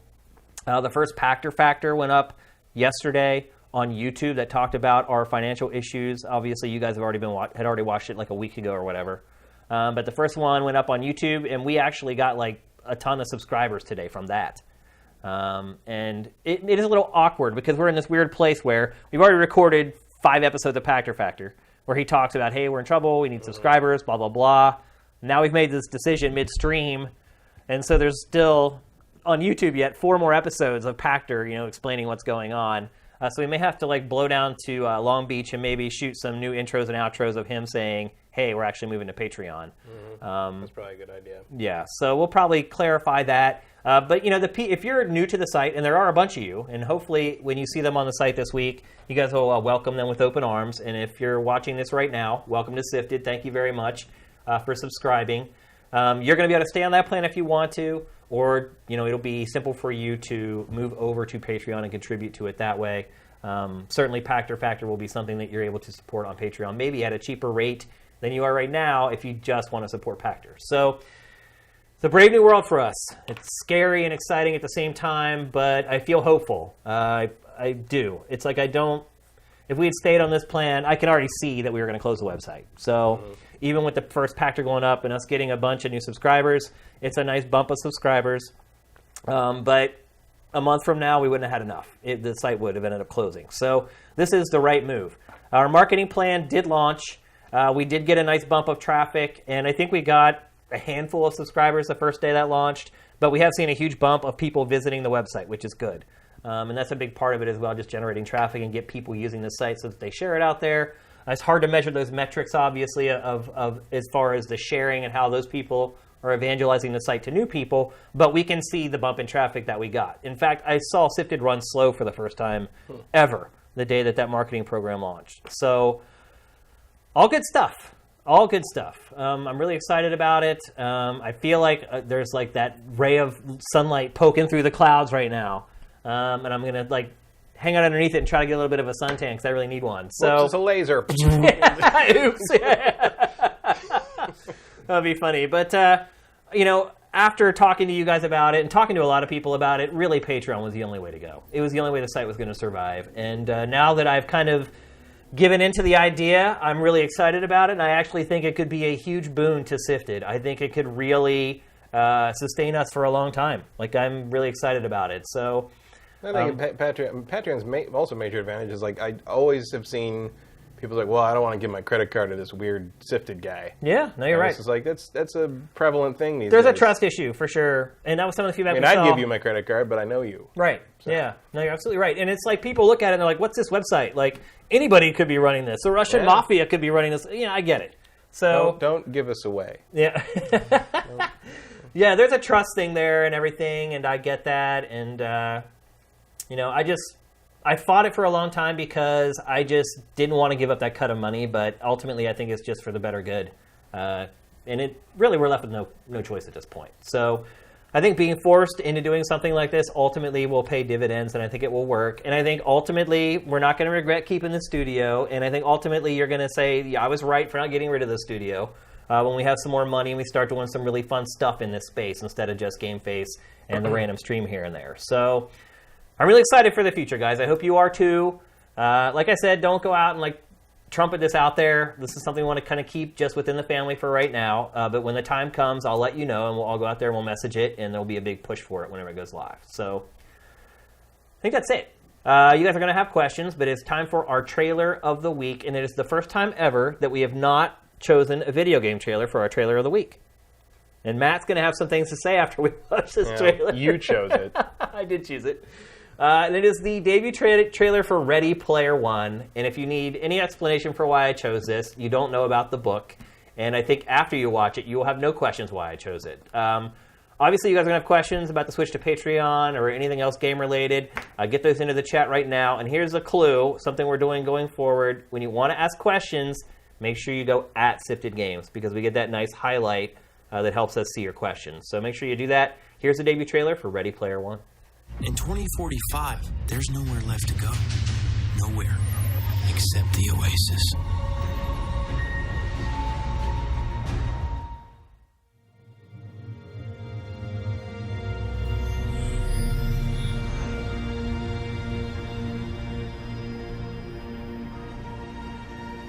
I was born in 2025. But I wish I'd grown up in the 1980s. Like all my heroes. I live here in Columbus, Ohio. In 2045, it's still ranked the fastest growing city on Earth, but it sure doesn't seem like it when you live in the stacks. They called our generation the missing millions. Missing not because we went anywhere. There's nowhere left to go. Nowhere except the Oasis. The only place that feels like I mean anything. A world where the limits of reality are your own imagination.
All right, so I like that trailer.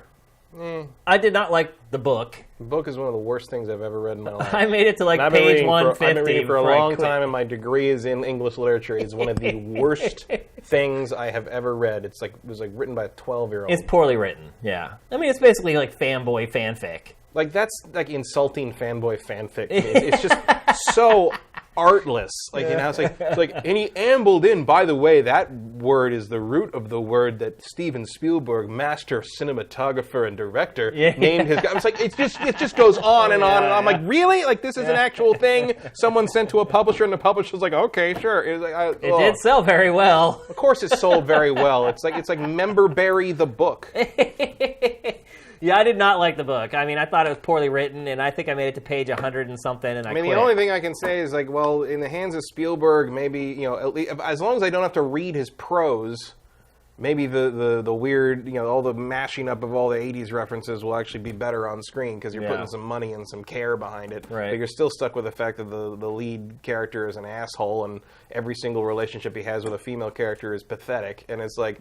I mean, I don't know. Maybe it might survive the transition to a film better, in the same way that I thought it was more impressive in Scott Pilgrim, the movie, that there were references to, like, Zelda and stuff in that. Because, like, seeing a Zelda reference in a $30 million film is different than seeing it in some guy's comic book, you know? Someone in chat called it Loot Crate the film. Loot Crate the film is a good, is a pretty good way of summing that up. I wish I could find it so I could give credit to it. That was Dazzle 369, I think. Great job. Yeah, that's a good one. Yeah. Loot Crate the film. It is kind of, it does have that. Pretty much sums it up in a nutshell. I think the trailer's good though. Well, like, it definitely got me hype. I wouldn't go that far. Especially because you associate that Willy Wonka song with that piece of shit. Like, no, you didn't earn that. It's nice to see the Iron Giant in something again. Yeah. But it also did make me think that the movie's probably not going to be very good, because you just think about how do you mash up all that into one coherent whole? Well, you don't, but that's supposedly part of the appeal. The other thing about it is, like, basically there's never going to be a Snow Crash movie now. Yeah. Because the book is basically like someone plugging 80s trivia Mad Libs into a summary of Snow Crash by someone who has never read Snow Crash. Right. And, like, if you made a Snow Crash movie after that, people would be like, well, that's just Ready Player One stuff with no 80s stuff in it. You know, it's like, well, so that's the end of that. But I don't know. I feel like making a movie out of it would probably make it somehow better, because at least you see everything there, and it's not just like, and then Mechagodzilla hit Voltron kind of. Right. It's like, if you actually get Mechagodzilla and Voltron to fight in a movie, like, yeah, I'll see that. But, I mean, I'm going to watch it no matter what, but I just don't have high hopes that it's going to be great. They'll probably be better than the Transformers movies. Yeah? I mean, it can't get any worse. They are so bad. As long as we're skimming rock bottom. Yeah, they're so bad. All right, let's get to some questions here. Here's one from OTAPS. What will be the best way to financially support SIFTD?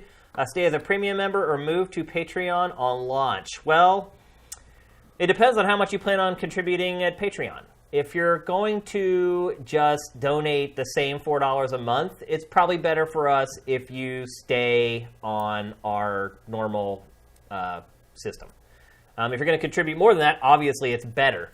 If you're going to contribute less, which you can't do on SIFTD anyway, obviously Patreon is your way to go. So I think the vast majority of people, Patreon is going to work much better. But if you just plan on contributing the same $4 per month going forward, you don't have to do anything. You should just stay on the old program. And just so you guys know, premium is still going to work just like it is now. We're going to still have control over when everybody else can see everything. It's not just going to be a big free-for-all. That's the beauty of the API that they have with Patreon, is that it can tie into our premium system, so we can still gate stuff from people depending on whether they paid or not, or how much they paid. So don't sweat it, thinking that it's just the gates are going to open and everyone's going to be able to take everything that you're paying for. So yeah, I think that's probably the best way to go. If you're going to contribute the same, just stay where you are right now. If you want to contribute more or less, go over to Patreon. Vox91 asks, when do you think video games nostalgia boom goes next? Or where do you think the video game nostalgia boom goes next? When do you think it ends? When Matt and I die. Yeah, I don't think it ever ends. It doesn't. And no. I think the way you're actually seeing where it's going next with the success of the Crash remake collection, because that's really the first dip in the toe in the PlayStation 1 era of this. Because the people who were in 12 or whatever around that time are now in prime nostalgia mode. And I mean, same reason they're finally making that Final Fantasy VII remake eventually. Hopefully they don't miss the window by the time that comes out. But I think you're going to start seeing stuff that, references and rehashes and remakes 32-bit era stuff and Nintendo 64 era stuff. because the timing is just right for that. Mid to late 90s is your next wave. Well, imagine a remastered Banjo-Kazooie. A remake of Banjo-Kazooie. The original Banjo. That would be pretty successful, I think. Most likely. I think it would be really successful. I mean... Couldn't hurt. Certainly not. I think you're right. I think we'll start seeing stuff like that. N64, PlayStation 1 era will continue because that's where you see the biggest leap. That's where people go back and look at those old games. They're like, ew. Yeah. And then you show them the remade version, and they're like, oh my God, this is what my imagination said was there all that time. Yeah, I definitely think the way they did it with the Crash games is the way to do it. Like, don't just try to up-res the thing. Remake it and do it right this time. For sure. Yeah. Because there's some ideas in there. I mean, look, Sony could do worse than to do a new PSVR remake of Jumping Flash. Yeah. Just to really trigger the nausea in people. Yeah. But there's a lot of properties there that have been laid untouched for almost 20 years, and I think bringing them back in a modern form is kind of your next step. Yep. It's also something the major publishers can do that the indies can't, because they have those properties, they own those properties, and they can do a big budget remake like that Crash collection. That is not something you get out of like kind of the indie tradition of making sort of the pixel art 16-bit kind of thing. Like, that's a much easier thing to do on a lower budget, but taking like a PlayStation 1 era game and remaking it with modern graphics is a little beyond that scope. Yeah. So that's something that the big players can kind of have to themselves, and I think that might be seen as an advantage to them. Yeah, I mean, as long as they keep the quality up, as long as these remakes are up to the quality of Crash, I think it can go on into perpetuity until they run out of games to remake. Yeah. Which would take a while when you think about the PS2 era, for sure. Let's go Blasto. Yeah. Here's one for you, Matt, from Gino Mike 1. Any thoughts on doing a film theme show? Perhaps quick thoughts after watching a current film. Also, what are your most anticipated movies of this year? I mean, possibly. That would probably be something happening in a situation where we have more income. Yeah. I mean, there might come a time in the nearish future where I can set up enough of a recording situation where I could do that on my own and help promote it through SIFTD or something. Or like, friends and I have talked about doing like just a general movie podcast forever. You were kind of on one for a while. A little bit. I was doing some stuff with Film Threat. I still write some stuff for Film Threat now and then. It's just not. I got enough to do without having to see every movie that comes out and talk about it for an hour. But maybe. I mean, movies I'm looking for. I just saw Valerian, which was not. It was fine. It was. I don't know who the hell thought that was going to make any money. I mean, the fact they spent $210 million on that movie is insane. Yeah. Also, whoever cast Dane DeHaan as anything is insane.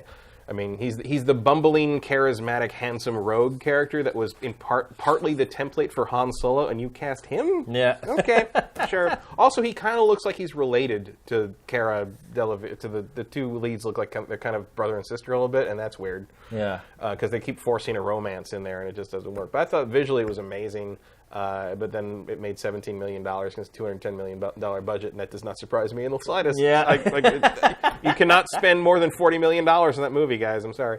For the rest of the year, I haven't seen War for Planet of the Apes yet, so I'm looking forward to getting to that. I still haven't seen Logan. I got to get around to Logan. That was one of his later questions.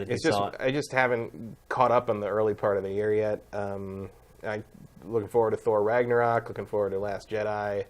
Looking forward to whatever the Oscar bait movies are in November and December that we don't know about yet. I think those are my big ones.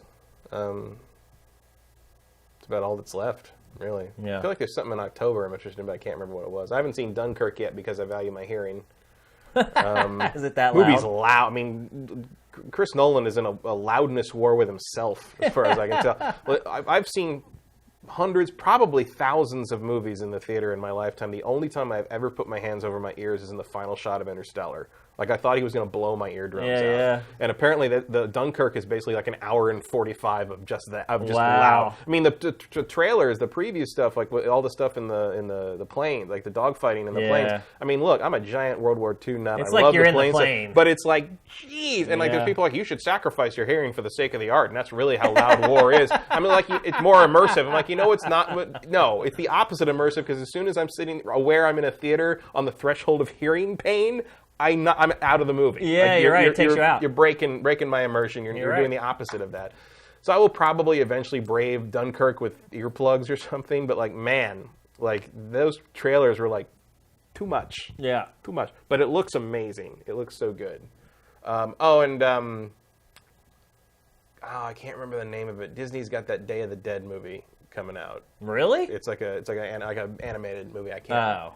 What is it? Is it an animated zombie movie? No, it's like just uses like imagery from Day of the Dead. Kind of like Grim Fandango does. You know, I can't remember what it's called, but I want to see that. Okay. Yeah, that's it. All right. We could potentially do that one day, but that's an expansion of Sifted that is down the line. But we'll see about doing something on my own one day. Yep, and we will certainly support it here. The one Geo, what was your favorite show from GT that you wish you could bring to Sifted? Retrospectives, without a doubt. I think that was the classiest piece of content we created there. It's the one thing that's still not being done anywhere else, from a video perspective anyway. It's just so freaking expensive and time-consuming. It's a total pipe dream for us to ever do those. But as far as when I look back across Sifted's GT's catalog, stuff that we did back then that I was really proud of and I thought was really good and added a lot of value and was different, the video retrospectives, without a doubt, I think are... And I think it's also something that would probably do pretty well as far as view counts and things like that. But a lot of the stuff that we did at GT has been copied by everybody else so much now that it's almost just like yesterday's news. So, and I don't want to just keep creating the same content over and over. I mean, again, one of the big reasons we kept the studio is because I don't want every show on Sifted to just be, now it's these 5 guys talking about the same topics. Now here's these other 3 guys talking about the same 5 topics. I feel like we cover pretty much everything we need to on GameFace, and I don't want to just keep doing more talking head stuff, more stuff with like takes. So, bringing back a lot of stuff from GT at this point has been mercilessly copied by so many other websites. We'd just be now copying IGN, I think, if we did a lot of that stuff. So, not looking at doing a lot of that stuff in that way. From the real Mr. Sweet, Shane, how did your wife take the news? My wife was really encouraged by the news. She's watched me more than anyone, I've gone through over the last few years, and it was good to see her smile when I was talking about Sifted for like the first time in a long time. Usually when I talk about the site, she's just like straight-faced. But she's like, I think that's going to work. And I was like, I think it is too. So it was really encouraging. She was really positive about it. I think if I had to tell her, hey, we're going to start shooting GameFace at our place, it might have been a little different. But since we still have the studio, I got to avoid that whole awkward confrontation. But overall, she was really optimistic and really positive about it. So it was good. It was a good reaction. And today was her birthday, by the way. So taking her out to dinner tonight. Joaquin Dragoon, what is the best RPG you ever played? Panzer Dragoon Saga. Wow. That's probably my number 2 favorite game of all time, really. Someone else in there, somewhere in there, mentioned Panzer Dragoon Saga remake as a nostalgia thing. I'm like, I'd pay $100 for that, sight unseen. Basically. Yeah. But that would be huge. It's never going to happen. It would be huge, though. It would be huge. It would be a big deal. I mean, you still see good copies of that game for the Saturn go for $300-$400. I know. It still hasn't really come down after all this time. Because they only made 10,000 of them. Well, probably got destroyed because no one cared about Saturn games for a long time. It's like Bitcoin. It's like there's a finite number of it. Well, by the way, because I've been collecting those old game magazines and looking through like the old game ads. I found an ad. I'd totally forgotten about this ad. It was an ad for Panzer Dragoon Saga on like the back of like an old Game Pro or something. And it's a big mask of the main character, and it's like, for those who can't find a copy of the game, here is what you do. Cut this out, cut the eyes out, and look in the mirror and pretend you're playing it. Go fuck yourself, basically. And I'm like, man, game advertisement was weird in the 90s. Yeah, it was. Like, totally. The whole ad is mocking people that did not manage to find a copy of your short-printed damn game. Yeah. And I'm like, that's not a way to... They spent money to do that. It's crazy. I just thought that was amazing. I was just like, wow, that's weird. It's like the Earthbound magazine ad where it was like the whole thing was like, this game stinks. Because remember, they originally came with like a scratch and sniff sheet? Yeah.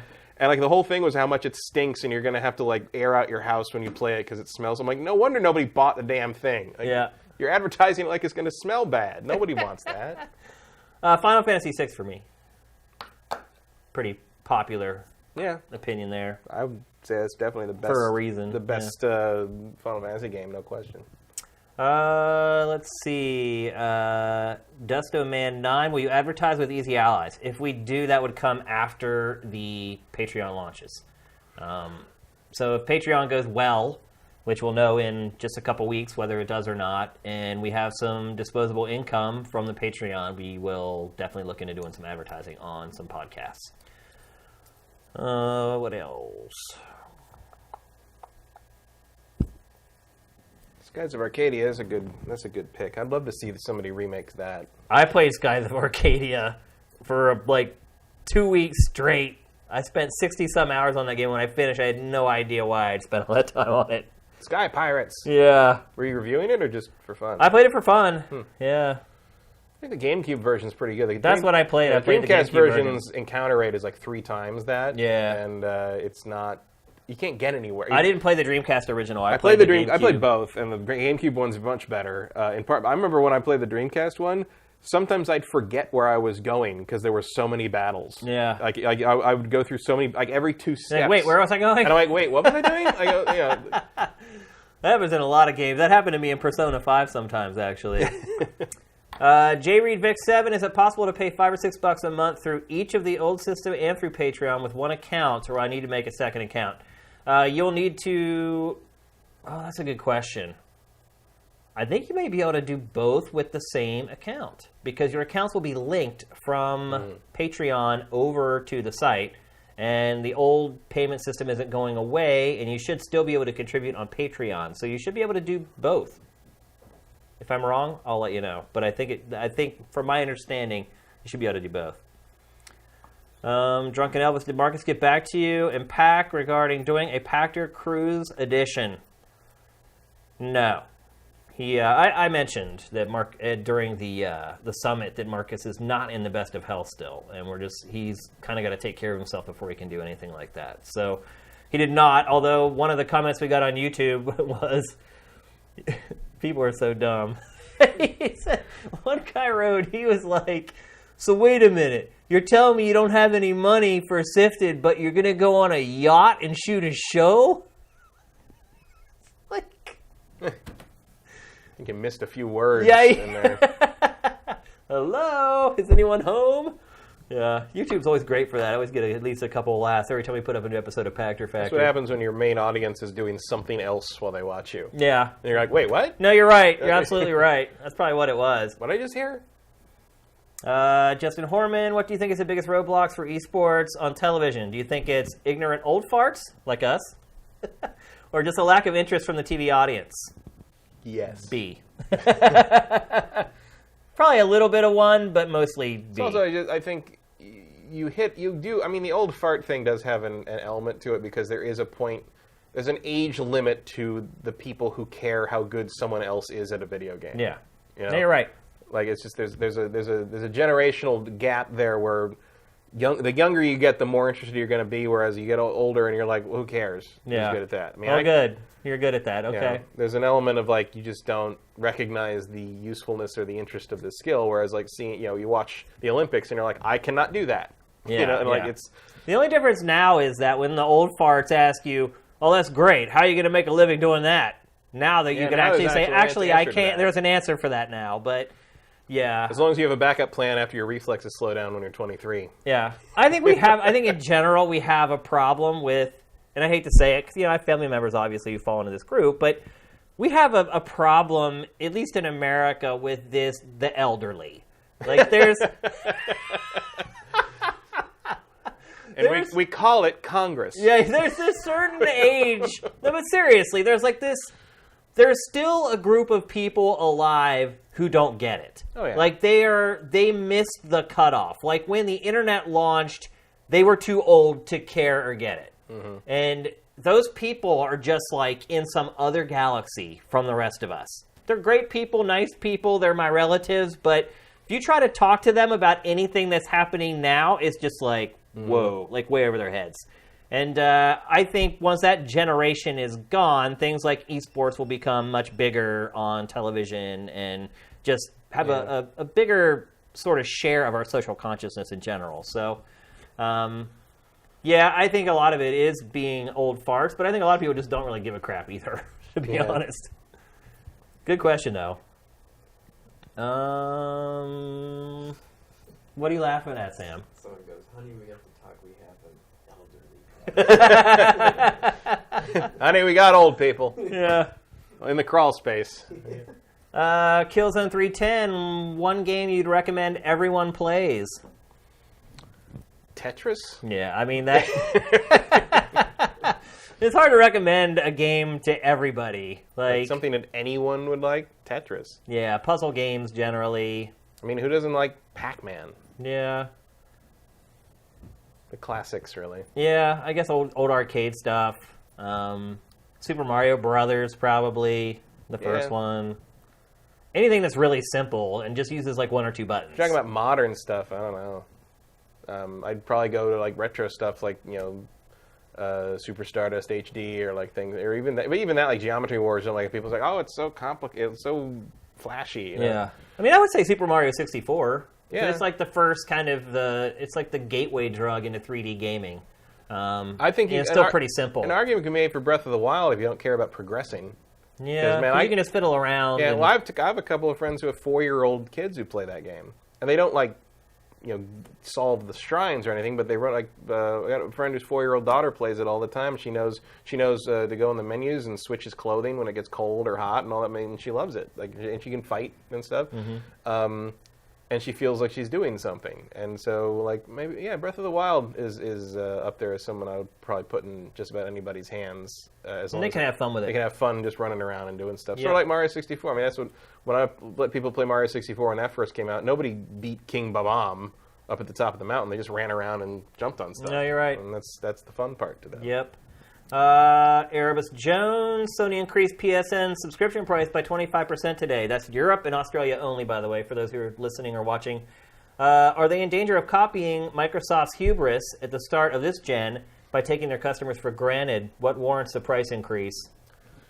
Got to get a sound sample of one of the elves from Battle of Middle-earth 2, where early on when the forces of Sauron attack the elf village, and they're not prepared for it, and at one point one of the elf NPCs goes, they knew exactly where to hit us, and we had no idea. We thought it could never happen. Oh, the hubris! Yeah. And I'm like, I need the hubris as just like a button for something, for things when stuff like the Sony thing happens. Well, I think we're seeing more than just with this price increase. We're seeing the lack of crossplay. Yeah. I mean, it's kind of turning anti-consumer here now that it's got everybody hooked in. A little bit. These aren't drastic things that are kind of game changers, though. But they're little anti-consumer microaggressions. Yeah. Let's call them. Like they add up to a thing where you're like, hey. Wait a minute. Yeah, what are you doing? Why are you changing? Because, at the beginning of the generation, Sony's smart. Like, it's really smart. It knew it needed to look like it was pro-consumer. It slowly turns the heat up until the frog is boiling and doesn't Exactly. know. And we were talking about this. We've talked about this on the show many times about how, people are like, oh, go Sony. You're pro-consumer. No. Sony was just smart enough to con people into thinking it was pro-consumer. There's no difference between Microsoft and Sony. Both their goals are to make as much money as humanly possible off of video games. One of them had a bit of a stumble at the beginning, and the other one took advantage of it. And you can tell which one's losing because the one that's losing is the one that's nice right now. You're right. Yep, that's exactly right. Phil Spencer every day, hey, great job, Nintendo, great job, Sony. You don't see that Sony's like, screw you. You'll play Rocket League on our console or you won't play it at all. So just keep this in mind. Like, don't forget this stuff. Like, this is the kind of stuff that will show you that, like, these companies don't care about you. All they care about is what's in your wallet. As for why it went up 25%, I'm sure if you ask Sony, it'd be like, whoa, we want to improve the features or whatever, decrease latency or whatever. They'll make up some excuse. Fact of the matter is their costs probably haven't changed at all. It just wants to make more money. Or, there's a lot of economic balancing happening because of the Brexit stuff right now, so that could be part of it. That's a good point. But that's a real progressive move. That is, yeah. before the dust on that really hasn't settled yet, so it's that's no small increase either. No, that's a I would definitely, someone who does pay for PSN, that kind of a bump would definitely give me pause. I would definitely think about it hard, keeping that. That's getting up into some serious money, I would say. Yep. Considering what you get. Yeah. Looney on the loose. Looney is on the loose. How would you feel about Shenmue 3 if the gameplay was janky and graphics dated, but the story was fantastic? I know that nostalgia and love of those characters would carry me through. That would have to be one hell of a story.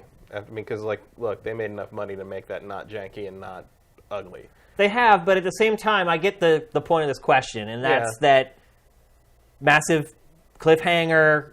There's this unresolved story that we've been waiting for the resolution to for a long time.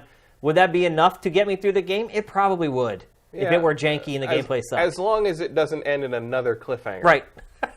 Like, you got to finish this story. Yeah, I think Yu Suzuki will. I mean, he doesn't want to, I mean, he's getting and let's up be honest, there. I think it is going to be janky and kind of ugly. I think... I think that's what we're getting. I think that's what we've been kind of getting at in the topic of this show, is that it's probably not going to end up being like AAA, crazy polished. Yeah. But I'm gonna have to get carried through on my, how much I like Ryo. You have to take what you can get. And how much, and the fact that he's always willing to let's get sweaty. Yeah. I hope they get that same guy back. to dub it, because like it's not going to be the same if they don't have that the terrible dub from the Japanese expatriate English actors that don't quite know what they're saying. The guy may not even be around anymore. I mean, that was a long time ago. They're all out there. That's the same dub company that did the English dub of Iron Chef. The company might be out there. The people, though. Oh, they can find them. I mean, unless they're dead. I don't know. That's the point I feel like he's probably still around. What if his voice has changed because he's older now, and like now Ryo just sounds like hi. And he was like a smoker or whatever. Yeah. Surf Spider, what should I buy? A gaming PC or Xbox One X? I don't know how much you want to spend. I think that's what it comes down to. How much money do you have? I think Pactor, I think, missed part of the question in this week's episode where like someone asked like, why would someone buy an Xbox One X if they have a gaming PC? He didn't seem to quite early on in that question understand that he's like, console games usually aren't on PCs anyway. And I'm like, yeah, that's not. But eventually, there's only so much damage control we can do with Pactor when we shoot. But eventually he came. We cut so much out of that show every week. But eventually he came around to like, if you've got the money for a PC, you have that PC. And if you have the money to spend $3,000 on a PC, you have the money to spend another $500 on Xbox One X just to have it. Yeah. Which is probably not wrong, but like I just think it purely comes down to, can you spend $500 or can you spend $2,000? Yeah. And if you can spend the $2,000, I'd just get the PC instead of that because it's going to. Yeah. If you're rich, get the better. PC. Yeah. If you're not rich, and that's most people, I would honestly recommend getting Xbox One X. Although at the same time, for this price of an Xbox One, Pactor made the good point of price of an Xbox One X, you can get an Xbox One and a PS4. Yeah, and probably games. Yeah. But yeah, if you shop smart for the sales this fall. Yeah. If you have nothing, if you don't have anything, if you only have a Switch, then Pactor's absolutely right. You should get a PS4 and an Xbox One and a bunch of games. Yeah. For that money. Let's see, I'll answer a couple more. So then why does all the premium functionality have to be renamed? Oh, I guess the original Ryo voice is confirmed. Oh, really? Oh, actually, I didn't know that. I thought you were talking about one of the bit characters, though. He's the main character. No, Ryo is. I thought you were talking about a voice line from one of the bit characters in the game, though. I didn't realize Ryo was the one that said that. Yeah, about half the time you decide to practice your martial arts moves, he just says, "Let's get sweaty." Which seems very out of character for that character, but whatever. That's who he is. So why does all the premium functionality have to be renamed? Because it's not premium anymore. We're a part of Patreon. We will be a part of Patreon. And we don't want to have these hangovers of the old nomenclature to confuse people who are new to the site. So anytime it's like, go premium, it's now going to say contribute to our Patreon.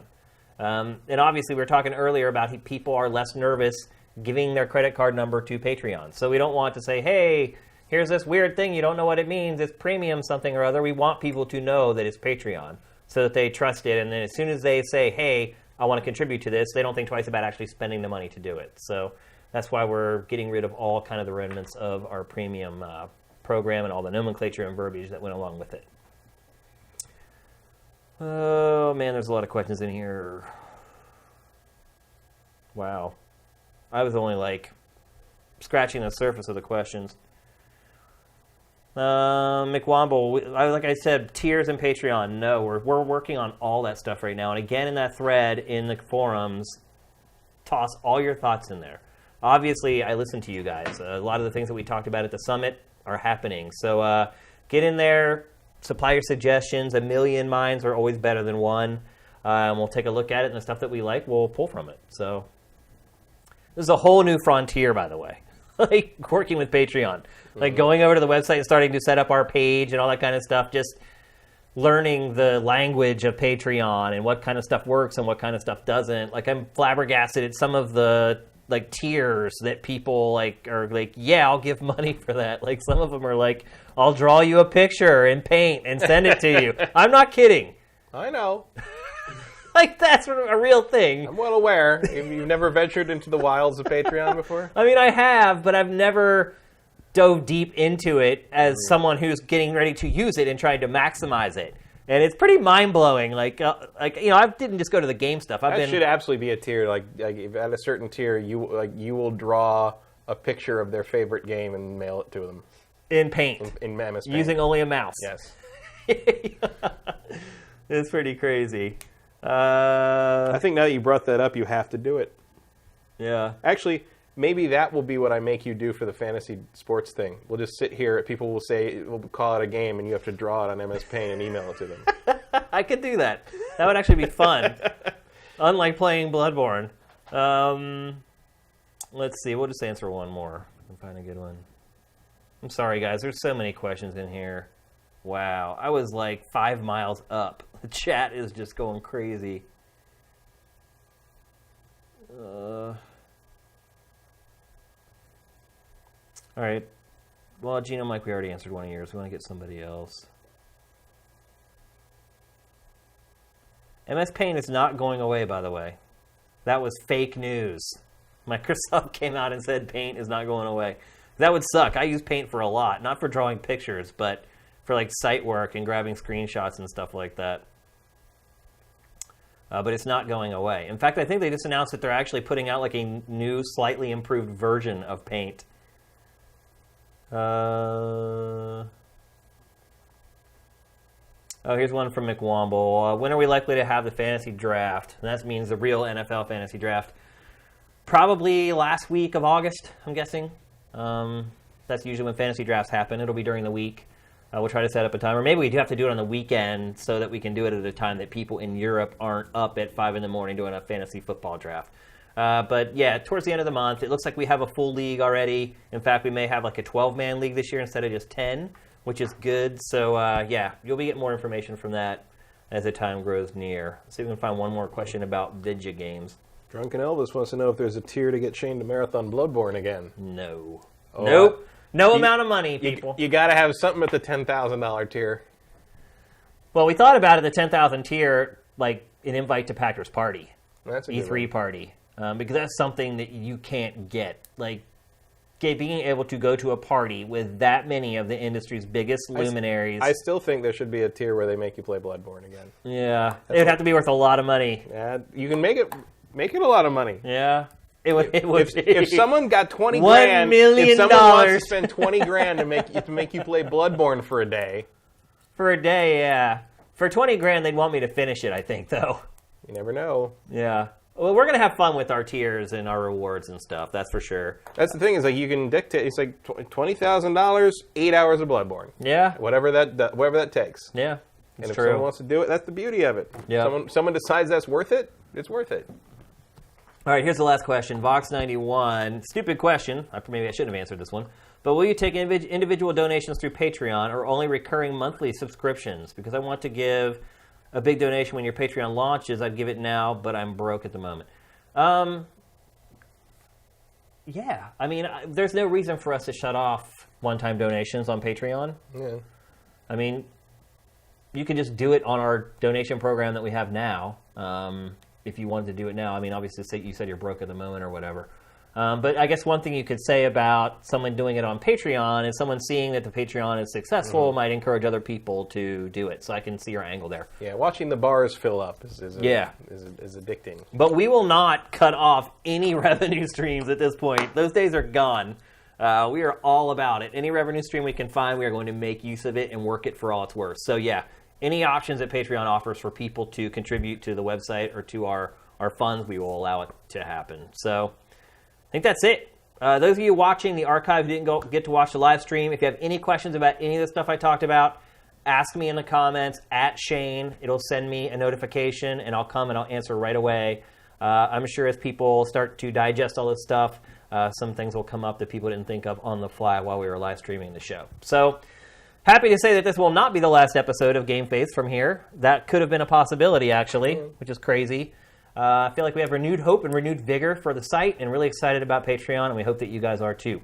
And again, don't go out and start spouting this all over the place. Don't climb the tree yet. Yeah, don't climb the tree just yet. We want to make it a focused and concerted effort for our big launch on Patreon. And as we get closer to that, I'll let you know as Brent completes more and more of the work for the whole transition. So really excited about the future. I think we got a really good shot here to make this happen and to not just make sure SIFTD stays alive, but to actually grow it into what it should have become all along. So thanks, everyone, again, for joining the summit on Monday. Really appreciate it. Appreciate all the feedback on all the threads and the stories and even just the encouragement. A lot of people have sent me direct messages on SIFTD and on Facebook and Twitter over the last week, just wishing me well. I really, really appreciate it. We have an awesome community here. So thanks, everyone. Everyone have a great weekend. GameFace is up and out.